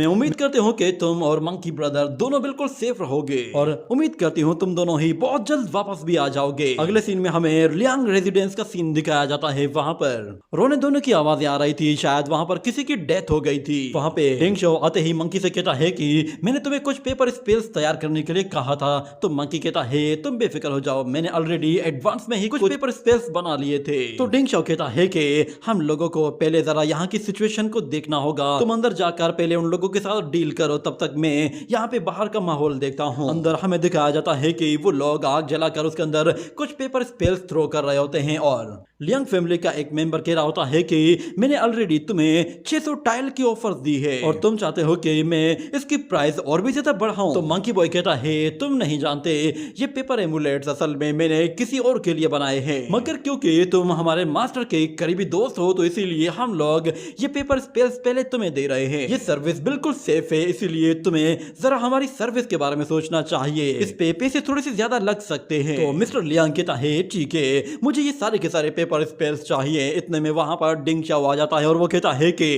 इन लोगों को तंग मत करो और इसकी जो ओरिजिनल प्राइस है वही इन लोगों से लो। तो डिंग शाओ को इस तरह देखकर मिस्टर लियांग भी बहुत ज्यादा खुश होता है और अचानक से फिर वहां से एक लेडी अंदर से बाहर निकल कर आती है और काफी ज्यादा परेशानी की हालत में एक दूसरी डायरेक्शन में भाग जाती है। ये देखते ही डिंग शाओ उसका पीछा करता है तो मिस्टर लियांग कहता है कि तुम कहां जा रहे हो? कॉफिन वहां एक हॉल में पड़ा हुआ है। अगले सीन में हमें दिखाया जाता है कि वो लोग उस कॉफिन के सामने जाकर खड़े हो जाते हैं। वहां पर उस कॉफिन के ऊपर काफी ज्यादा स्पेल्स लगे हुए होते हैं जिस पर डिंग शाओ कहता है जरूर यहाँ पे दाल में कुछ काला है। दूसरी तरफ डिंग शाओ को अपने अंदर से उस स्पिरिट एम्ब्रियो की आवाज सुनाई देती है। वो कहता है कि तुम्हारी सिस्टर की बॉडी में मौजूद जो डीमन है उसे मारने का एक तरीका है, तुम्हें उस डीमन को अपनी बॉडी के अंदर डालना होगा। अगले सीन में हमें दिखाया जाता है कि डिंग शाओ वो मंकी ब्रदर के साथ उस कॉफिन को लेकर जा रहा होता है।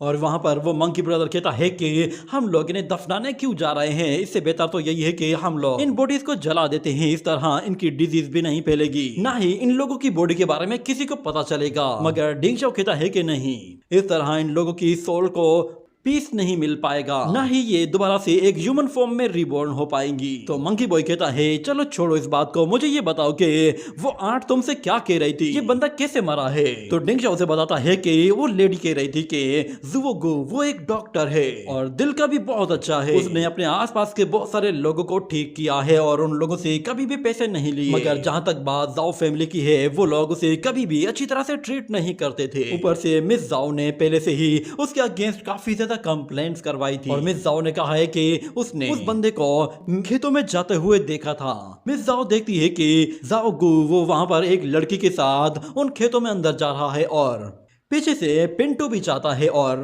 जब वो वहां पर जाकर देखता है तो जाओ गु वहां पर मरा हुआ पड़ा था। ये बात सुनने के बाद मंकी बॉय कहता है ये सब कुछ इतनी आसानी से तो नहीं हो सकता, इन लोगों ने शायद पूरी कहानी नहीं सुनाई, हो सकता है कि शायद उन लोगों ने इसे मर्डर किया हो। तो यहाँ पर डिंग शाओ कहता है कि हमारा उससे कोई लेना देना नहीं है, ना ही हम लोग गवर्नमेंट के ऑफिशियल्स हैं, इसलिए जिसका ये काम है वो खुद ये कर लेगा, हमें बस इसे दफनाना है तो हम लोग इसे ले जाकर दफना देते हैं। मगर अचानक उस कॉफिन से कुछ आवाजें आने लगती हैं, जिस पर मंकी बॉय कहता है कि ब्रदर ये क्या हो रहा है। तो डिंग शाओ कहता है फौरन से इस कॉफिन को नीचे रख दो।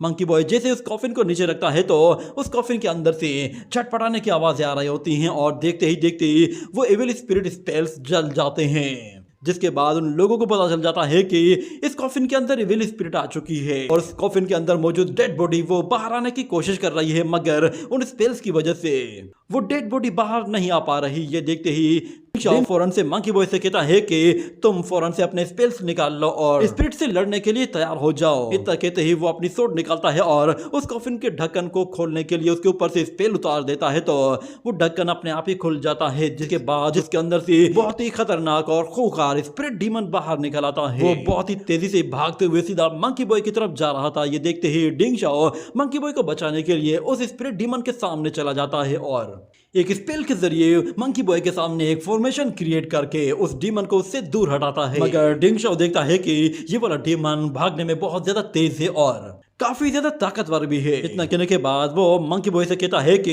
तुम्हें मेरे साथ रहकर मेरी हेल्प करनी होगी, जिसके बाद हम देखते हैं कि वो डीमन जैसे ही डिंग शाओ पर हमला करता है तो डिंग शाओ उसके पंजों को रोकने के लिए अपनी सोड उसके सामने ले आता है और उसे फिर से पीछे पुश करते हुए दूर धकेल देता है। और दूसरी तरफ मंकी बॉय वो वहां से दूरी बनाते हुए कहता है कि ये मॉन्स्टर तो पता नहीं कहां से आ जाते हैं और इन्हें लगता है कि ये यहाँ पे हमेशा जिंदा रहेंगे। मगर यहाँ पर डिंग शाओ वो बहुत ही मुश्किल से उस डीमन का सामना कर रहा था। इतने में वो डीमन उसके बिल्कुल ऊपर आ जाता है और उसे पुश करते हुए खाने की कोशिश करता है। तो दूसरी तरफ मंकी बॉय फौरन से अपना एक स्पेल लेकर आता है और फौरन जमीन के साथ स्लाइड करते हुए सीधा वो स्पेल जाकर उस डीमन के फोरहेड पे लगाता है तो वो डीमन वहीं पे ही रुक जाता है। मगर अचानक वो देखता है कि उसने वो स्पेल उल्टा लगा दिया है, जिस पर वो डीमन गुस्से में आकर उस पर झपटने वाला था तो अचानक से डिंग शाओ उसे ऊपर की तरफ पुश करते हुए अपने दोस्त को दूसरी तरफ धकेल देता है, जिसकी वजह से उस मंकी बॉय का सिर जाकर सीधा एक तरफ से टकराता है और वो स्पेल भी अपने आप ही एक्टिवेट हो जाता है। यहाँ पर मंकी बॉय कहता है कि चलो फॉर्मेशन शुरू करो। तो यहाँ पर डिंग शाओ फौरन से टर्मिनेशन एरे एक्टिवेट कर देता है, जिसके जरिए वो उस इविल स्पिरिट डीमन को एक फॉर्मेशन के अंदर लॉक करता है।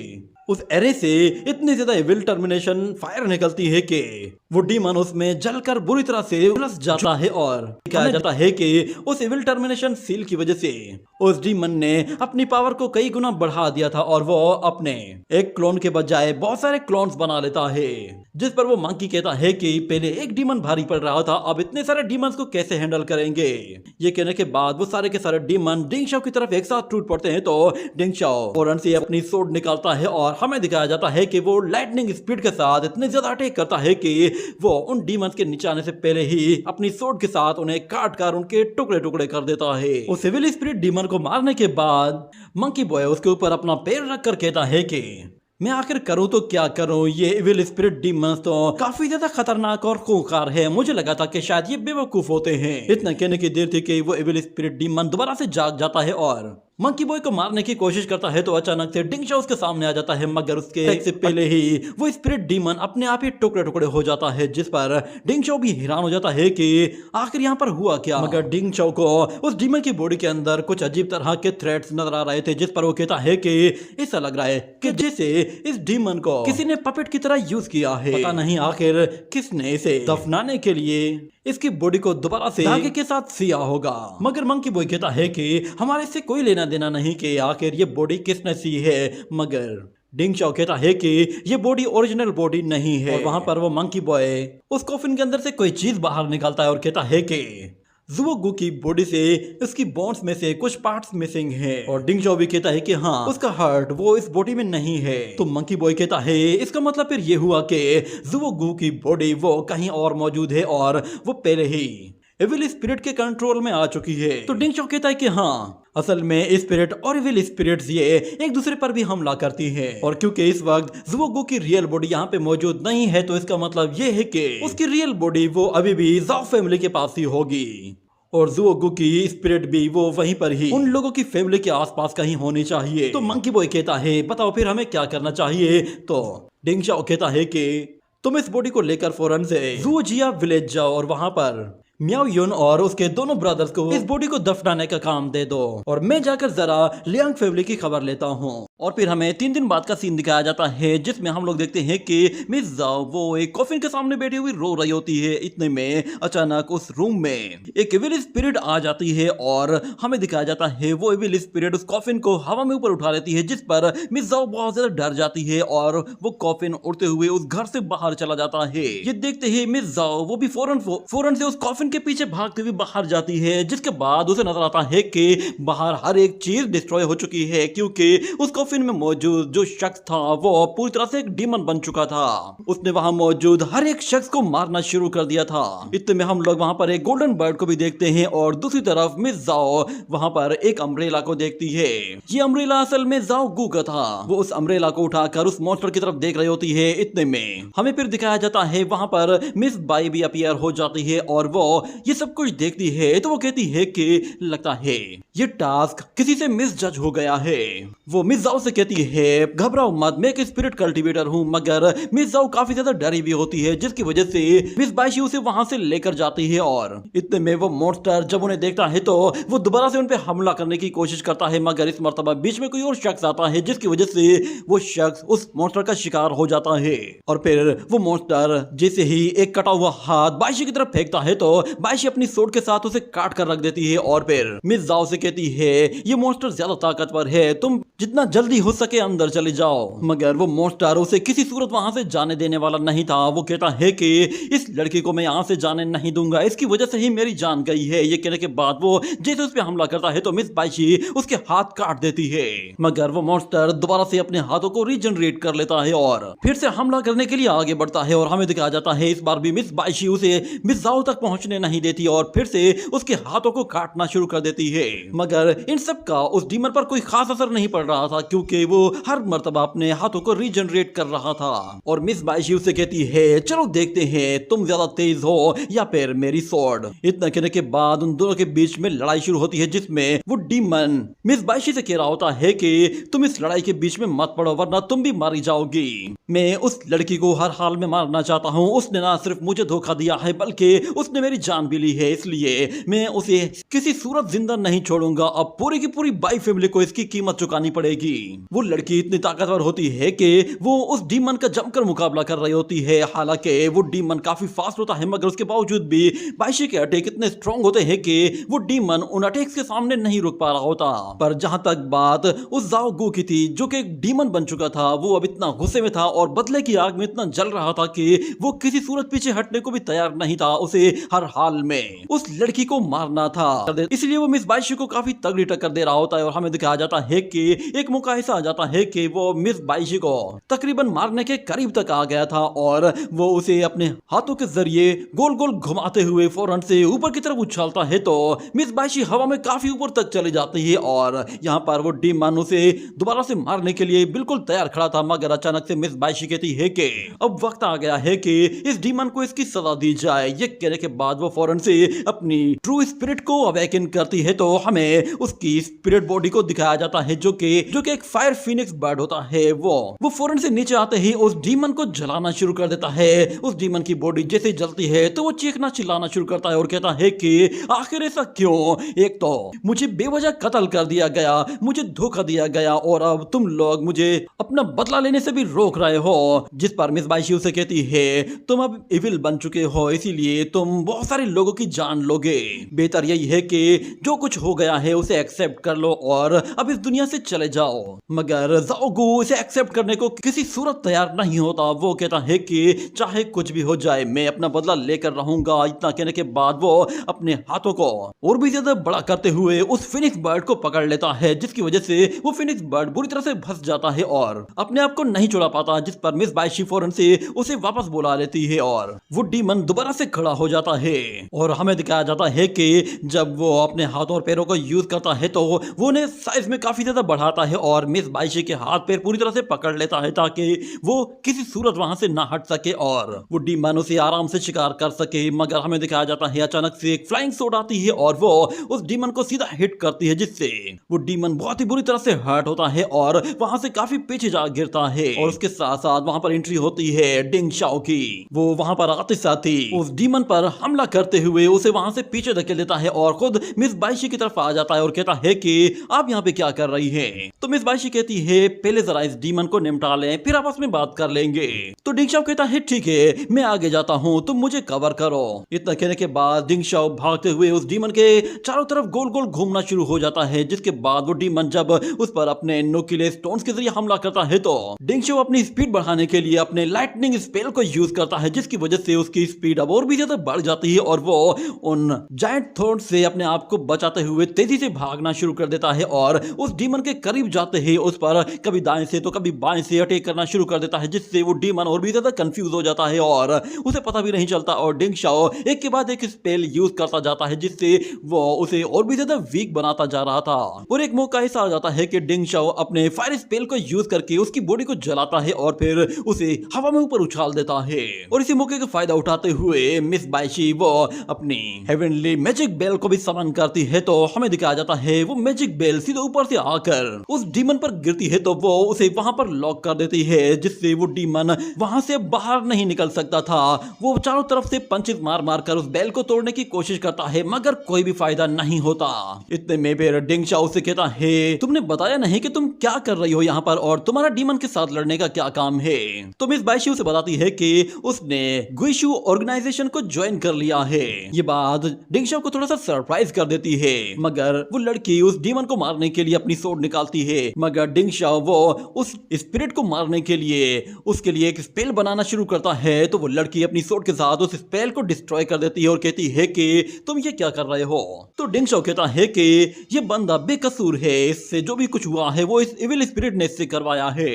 मैं इसकी इविल स्पिरिट को खत्म कर रहा हूँ ताकि इस बंदे को भी हमेशा के लिए शांति मिले। मगर वो लड़की उसे साफ साफ मना कर देती है और कहती है कि इस बंदे ने इतने ज्यादा लोगों को मारा है, इसे इसकी सजा जरूर मिलनी चाहिए, इसीलिए मैं इसका सर धड़ से अलग करने वाली हूँ ताकि एक मर्तबा में ही इसका काम तमाम हो जाए। मगर डिंग शाओ उसे रोकता है और कहता है तुमने गुइशु एकेडमी को ज्वाइन किया है तो तुम्हें हमारी गुइशु एकेडमी के रूल्स के बारे में भी पता होना चाहिए। हम लोग इविल्स को सप्रेस करते हैं न कि ह्यूमंस को मारते हैं। ये कहने के बाद वो वहां पर अपने कुछ दोस्तों को भी बुलाता है ताकि वो लोग उस इविल स्पिरिट को सप्रेस करने में उसकी हेल्प कर सकें। और वो लोग जब वहां पर आते हैं तो वो फौरन से इविल सप्रेशन स्पेल्स को एक्टिवेट कर देते हैं, जिसके जरिए वो वहां पर उस इविल क्रीचर के चारों तरफ ऐसी डिवाइन एनर्जी क्रिएट करते हैं कि जिससे वो उस इविल स्पिरिट को उस ह्यूमन बॉडी से अलग कर सके। और वो मंकी बॉय भी वहां पर आ जाता है और वो डिंग चाओ से कहता है कि देखा तुमने, इसे हराना कितना आसान था। मेरे ख्याल से ये अब कुछ देर के बाद घुटनों पर बैठकर हमसे माफी मांगेगा। इतना कहने के बाद वो अपना पैर उसके सिर के ऊपर रखता है तो डिंग चाओ से मना करता है, मगर मंकी बॉय कहता है बेफिक्र हो जाओ, ये अब कुछ भी नहीं करने वाला। इतना कहने की देर थी कि वो मॉन्स्टर पंच मारकर उस बेल को तोड़ देता है, जिससे मंकी बॉय डर के मारे वहां से बहुत ही दूर जा पहुंचता है और वो डीमन दोबारा से आजाद हो जाता है और इतने ज्यादा थोड़े करता है कि सब लोग वहां से पीछे हट जाते हैं और डिंग चाओ के वो दोस्त और यान उसे दोबारा से कंट्रोल करने की कोशिश करते हैं, मगर वो डीमन इतने ज्यादा थोड़ा अटैक्स करता है कि हर एक बंदा अपने आप को बचाने की कोशिश करता है और डिंग चाओ वो उसकी तरफ तेजी से आगे बढ़ता हुआ जा रहा था, मगर वो भी उन जायंट थॉर्न्स के बीच में फंस जाता है, जिस पर वो सब लोग थोड़ा सा डर गए थे कि शायद ये कहीं मारा ना गया हो। मगर डिंग चाओ अभी भी जिंदा होता है और वो अपने फायर स्पेल को एक्टिवेट करते ही अपनी सोट के साथ उन जायंट थॉर्न को पूरी तरह से टुकड़े टुकड़े कर देता है और तेजी से आगे बढ़ते हुए उस जायंट क्रीचर के पास जा पहुंचता है और उसके हार्ट पर अटैक करते हुए उसकी बॉडी में मौजूद एविल स्पिरिट को पूरी तरह से सप्रेस करना शुरू कर देता है, जिससे जाओगू को एक जोर का झटका लगता है और हम लोग फिर अगले सीन में देखते हैं जाओगू वो बिल्कुल नॉर्मल हो चुका होता है और ये सब नजारा देखकर वो खुद भी सरप्राइज होता है कि क्या ये सब कुछ मैंने किया है। मैंने हमेशा अपनी लाइफ में लोगों को सर्व किया है और उनके साथ हमेशा अच्छा बिहेव किया था, मगर आखिर में ये सब कुछ मेरे साथ क्या हो गया, मैंने इन सबको कैसे मार दिया। तो डिंग चाओ कहता है ये सब कुछ एविल स्पिरिट की वजह से हुआ है।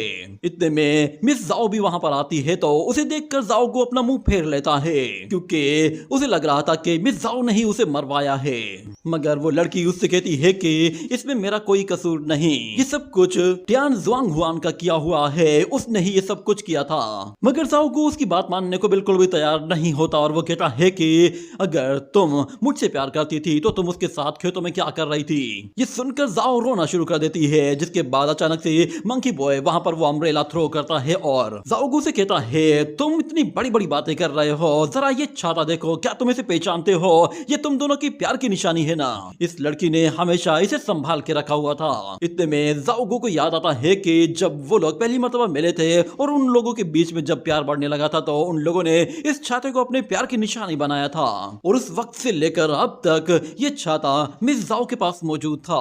और ये सब याद आने के बाद मिस जाओ वो उन लोगों को बताती है कि ये सब कुछ उस टियान जुआंग हुआन की वजह से हुआ है, क्योंकि उसने मुझे ब्लैकमेल करना शुरू कर दिया था कि अगर मैं उसकी बात नहीं मानूंगी तो वो जाओ गू को झूठे इल्जाम में जेल में बंद करवा देगा, जिसकी वजह से उसकी रेपुटेशन खराब हो जाएगी। मैं उसके जाल में फंस गई थी क्योंकि वो मुझे पूरी तरह से ब्लैकमेल कर रहा था।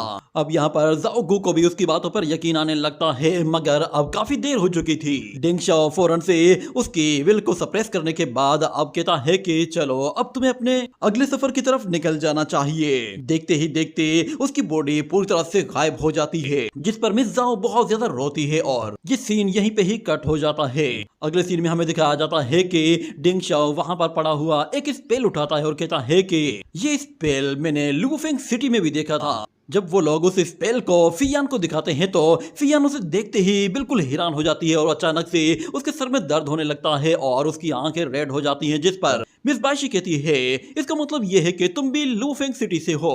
मगर उसके दोस्त वो कहते हैं कि अच्छा बस बहुत हो गया, अब ज्यादा सवाल जवाब मत करो। ये कहने के बाद वो लोग वहां से चले जाते हैं और अगले सीन में हमें दोबारा से डिंग चाओ को दिखाया जाता है। वो कहता है कि मुझे अपनी स्पिरिट को अवेकन करना ही होगा, वरना मैं सब लोगों से पीछे रह जाऊंगा। हमें दिखाया जाता है उसकी बॉडी में मौजूद उस सीक्रेट स्पेस से आवाज आती है कि तुम अभी बहुत ज्यादा वीक हो, तुम्हें अपनी स्पिरिट को अवेकन करने में बहुत ज्यादा लंबा टाइम लगेगा। ये कहने के बाद डिंग चाओ जब वो स्पेस के अंदर जाता है तो वो देखता है कि उस छोटे से डोम के अंदर वो छोटा बेबी उससे कह रहा है कि अगर तुम मुझे पूरी तरह से अवेकन करना चाहते हो तो इसके लिए तुम्हें अपने सीक्रेट स्पेस में मौजूद 80 गोल्डन स्पेल्स को समझना होगा। जब तुम इन्हें मास्टर कर लोगे तो तुम मुझे अवेकन कर पाओगे। ये सुनने के बाद हमें दिखाया जाता है वहां जितना भी रेड एंड ब्लैक फ्यूम होता है वो डिंग चाओ पर हमला करने के लिए आता है, तो डिंग चाओ वो उन्हें रोकने के लिए उन स्पेल्स को समझने की कोशिश करता है और हमें दिखाया जाता है वहां मौजूद जितनी भी डिवाइन स्ट्रिप्स होती हैं वो डिंग चाओ के कंट्रोल में अपने आप ही आने लगती हैं और डिंग चाओ उन्हें समझने के बाद अपनी मर्जी से उनसे लाइटनिंग अटैक करवाता है, जिससे वो वहां पे मौजूद सारे के सारे ब्लैक फ्यूम को वहां से दूर भगा देता है। जिसके बाद अगले सीन में हमें एक मास्क मैन को दिखाया जाता है। वो अपने हाथ में एक स्पेल लिए वो होता है और वो उस स्पेल के जरिए वहां पर हजारों स्पेल्स क्रिएट करता है और उन सारे पेपर स्पेल्स को पानी में भेजकर वहां मौजूद जितनी भी डेड बॉडीज होती हैं उन्हें एविल स्पिरिट में कन्वर्ट करने की कोशिश करता है। और दूसरी तरफ हमें दिखाया जाता है कि जब लिंगर वो पानी के पास बैठी हुई होती है तो वहां पर एक बोट आती है। उसे लगा कि इस बोट के अंदर कोई नॉर्मल ह्यूमन होंगे, मगर वहां से जो लोग निकलते हैं वो पूरी तरह से एविल स्पिरिट्स के कंट्रोल में आ चुके होते हैं। और डिंग शाओ जब वहां पर आता है तो वो अपनी सिस्टर को ढूंढ रहा होता है, मगर जब उसे अपने सिस्टर के चीखने चिल्लाने की आवाज सुनाई देती है तो वो देखता है कि उसकी सिस्टर पानी में डूब रही है। ये देखते ही वो जैसे आगे बढ़ता है तो वो एविल वॉरियर्स उसका रास्ता रोकते हैं। ये देखते ही डिंग शाओ वो समझ जाता है कि ये एविल स्पिरिट्स के कंट्रोल में है। वो फौरन से उन लोगों के साथ फाइट करते हुए अपने स्पेल्स उन लोगों के फोरहेड पे लगाना शुरू कर देता है, जिसके बाद वो लोग दोबारा से मूव नहीं कर पाते। इसी तरह वो लोग जब भी उसके सामने आते हैं तो डिंग शाओ बहुत ही आराम से उन लोगों को स्पेल लगाते हुए उन्हें लॉक करता जा रहा था। इसी तरह वो वहां मौजूद सब लोगों से अपनी जान छुड़ाता है और फौरन से उस पानी में कूद जाता है। जिसके बाद अगले सीन में हम देखते हैं कि लिंगर वो बेहोशी की हालत में होती है और उस एविल स्पिरिट की वजह से उसकी तबीयत काफी खराब हो गई थी और डिंग शाओ अब इस काबिल नहीं रहा था कि वो अकेला उसकी एविल स्पिरिट को सप्रेस कर सके। इसीलिए वो हेल्प के लिए वहां पर उन्हीं तीनों दोस्तों को बुलाता है और वो लोग उसकी हेल्प करने के लिए अपनी एविल सप्रेशन टेक्निक को यूज करते हैं, जिसके जरिए वो उसे फौरन से सप्रेस करना शुरू कर देते हैं। मगर उसे सप्रेस करने के बाद जब वो लड़की नॉर्मल हो जाती है और फियान डिंग शाओ से कहती है कि मैं तुमसे कुछ बात करना चाहती हूँ, तो वो उसे वहां से बाहर ले जाती है। बाहर आने के बाद वो उसे बताती है कि मैंने जब इस स्पेल को पहली मर्तबा देखा था तो इसका इफेक्ट मुझ पर हुआ था और उस वक्त मैंने झूठ बोला था कि मैंने इसे कभी देखा नहीं है, मगर असल में आज से 15 साल पहले मैंने इस तरह का स्पेल लुफेंग सिटी में देखा था। उस वक्त मैं बिल्कुल छोटी थी और मुझे इससे ज्यादा कुछ याद नहीं आ रहा कि उस वक्त क्या हुआ था। मगर दूसरी तरफ उसके दोस्त वो उसे बता रहे होते हैं कि अगर उसे अपनी सिस्टर को ठीक करना है तो उसे कुछ ऐसे कीमती और पावरफुल एलेक्सियर्स की जरूरत पड़ेगी, जिसके जरिए वो अपनी पावर्स को बढ़ा सकता है और साथ में इतना स्ट्रॉन्ग बन सकता है कि वो अकेला ही इस स्पिरिट को सप्रेस कर सकता है। और उसके लिए उसे वो पिल सिर्फ और सिर्फ गुइशो एकेडमी से ही मिलेंगी, मगर उसके लिए उसे वो ट्रायल पास करना होगा और उसके लिए पहले उसे उस ट्रायल के लिए साइन अप भी करना होगा। ये सुनते ही वो साइन अप करने के लिए तैयार हो जाता है और उन लोगों से कहता है कि मैं भी इसमें पार्टिसिपेट करने को तैयार हूं। जिस पर वो लोग कहते हैं कि तुम्हें फौरन से वहां जाना चाहिए क्योंकि रजिस्ट्रेशन बहुत जल्दी खत्म होने वाली है। ये सुनने के बाद डिंग शाओ फौरन से गुइशो एकेडमी में जाता है और वहां पर रजिस्ट्रेशन के लिए जब पहुंचता है तो उसे कोई भी नहीं दिखाई देता, मगर इतने में मिस बाइशी उस पे हमला कर देती है तो डिंग शाओ उससे बाल बाल बचते हुए पीछे हट जाता है। उसे पता नहीं था कि मिस बाई उस पे क्यों हमला कर रही है। वो उससे कहता है कि क्या तुम्हारा दिमाग खराब है, मगर वो लड़की उसकी बात नहीं मानती और उस पर बार बार हमला करती है तो डिंग शाओ मजबूर हो जाता है और वो अपनी सोर्ड निकाल लेता है। जिस पर मिस बाई कहती है कि अब मुकाबला बराबरी का होगा। ये कहने के बाद मिस बाई अपने स्पेल्स के जरिए जैसे ही उस पर एक स्पिरिचुअल वेपन थ्रो करती है तो वो बहुत ही तेजी से डिंग शाओ की तरफ जाता है, मगर डिंग शाओ भी अपने स्पेल्स के जरिए वहां पर एक पावरफुल शील्ड बना लेता है और उन वेपन्स को रोकने के साथ साथ वो काउंटर अटैक करने के लिए मिस बाई के बिल्कुल पीछे आ गया था, जिससे मिस बाई बिल्कुल हैरान हो गई थी और उसके पास काउंटर अटैक करने का टाइम नहीं था। मगर जैसे डिंग शाओ अटैक करता है तो दूसरी तरफ से मिस बाई भी अटैक करती है और इतने में कोई शख्स बीच में आकर उन दोनों को रोक लेता है और उनके हाथ को पकड़ता है। जिसके बाद हम देखते हैं वो शख्स कोई और नहीं बल्कि डायरेक्टर लेन होता है। वो मिस बाई से कहता है कि उम्मीद है कि तुम्हें तुम्हारे सवाल का जवाब मिल गया होगा।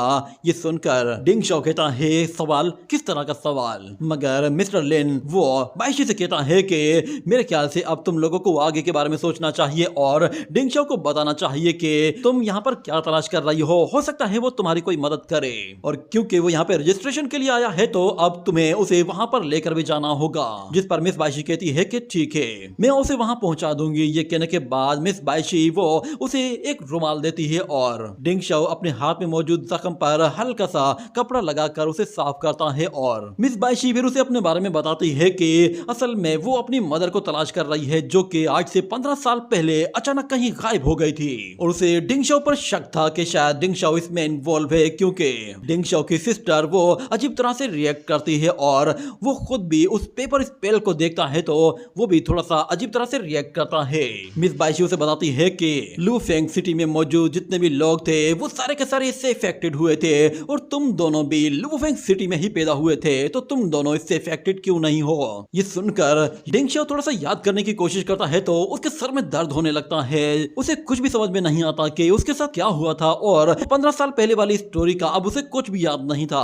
मगर वो लड़की कहती है कि 15 साल पहले मेरी मदर को गायब कर दिया गया था, इसीलिए मैं उसे ढूंढने के लिए निकली हुई हूँ और मुझे लगता है कि शायद मुझे तुम लोगों के जरिए ही अपनी मदर को ढूंढना चाहिए, क्योंकि अगर तुम लोग सरवाइव कर गए हो तो शायद उनके जिंदा होने का भी कोई चांस हो सकता है। ये कहने के बाद ये सीन यहीं पे ही कट हो जाता है। अगले सीन में हमें दिखाया जाता है कि गुइशू एकेडमी में रजिस्ट्रेशन के बाद जब वहां पर न्यू डिसाइपल्स का ट्रायल शुरू होता है तो उन लोगों को पहले ही बता दिया जाता है कि उन लोगों का जो ट्रायल होगा वो स्पिरिट सेपरेशन टावर के अंदर होगा, जहां पर लेवल 1 से लेकर लेवल 5 तक की एविल स्पिरिट्स मौजूद होंगी। जो भी शख्स लेवल 5 को अचीव कर लेगा वो इस ट्रायल में पास हो जाएगा।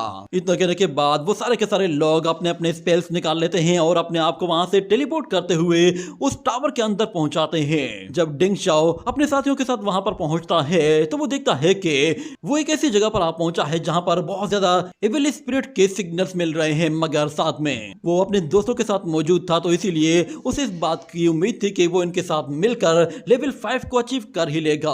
वहां पर उन लोगों को अपने सामने एक डीमन दिखाई देता है तो मंकी बॉय कहता है तुम लोग टेंशन ना लो, मैं जा रहा हूँ, इससे निपटना कोई बड़ा मसला नहीं। पर देखते ही देखते वहां पर बहुत सारे डीमंस आ जाते हैं, जिस पर मंकी बॉय अब घबरा जाता है और कहता है ये तो चीटिंग है। तो भाई अगर डिंग शाओ के पास भी इसका सोल्यूशन होता है वो आगे बढ़ता है और जाते साथ ही अपनी सोर्ड के साथ इतनी पावरफुल फ्लैश अटैक करता है कि वो चुटकियों में डीमंस को इतनी बुरी तरह से मारता है कि उन डीमंस को भी पता नहीं चलता और सब पूरी तरह से इरेज हो जाते हैं। उन सारे ही डीमंस को मारने के बाद वो लोग फर्स्ट लेवल को तो बहुत ही आराम से पास कर लेते हैं, जिसके बाद वो लोग अब सेकंड राउंड में जाने के लिए वहां मौजूद एक पोर्टल की तरफ जाते हैं और वहां एंटर करते ही वो लोग सेकंड ट्रायल में आ जाते हैं, जहां पर बहुत सारे लोग पहले ही कुछ डीमंस का मुकाबला करने की कोशिश कर रहे थे, मगर उन लोगों की हालत थोड़ी सी खराब लग रही थी। और डिंग शाओ पहले तो फैसला करता है कि वो यहाँ से चोरी छुपे निकल कर चला जाएगा, मगर जब वो देखता है कि उस पोर्टल के पास भी बहुत सारे डीमंस मौजूद हैं तो वो इससे इतनी आसानी से नहीं निकल सकेगा, इसीलिए वो उन लोगों से कहता है कि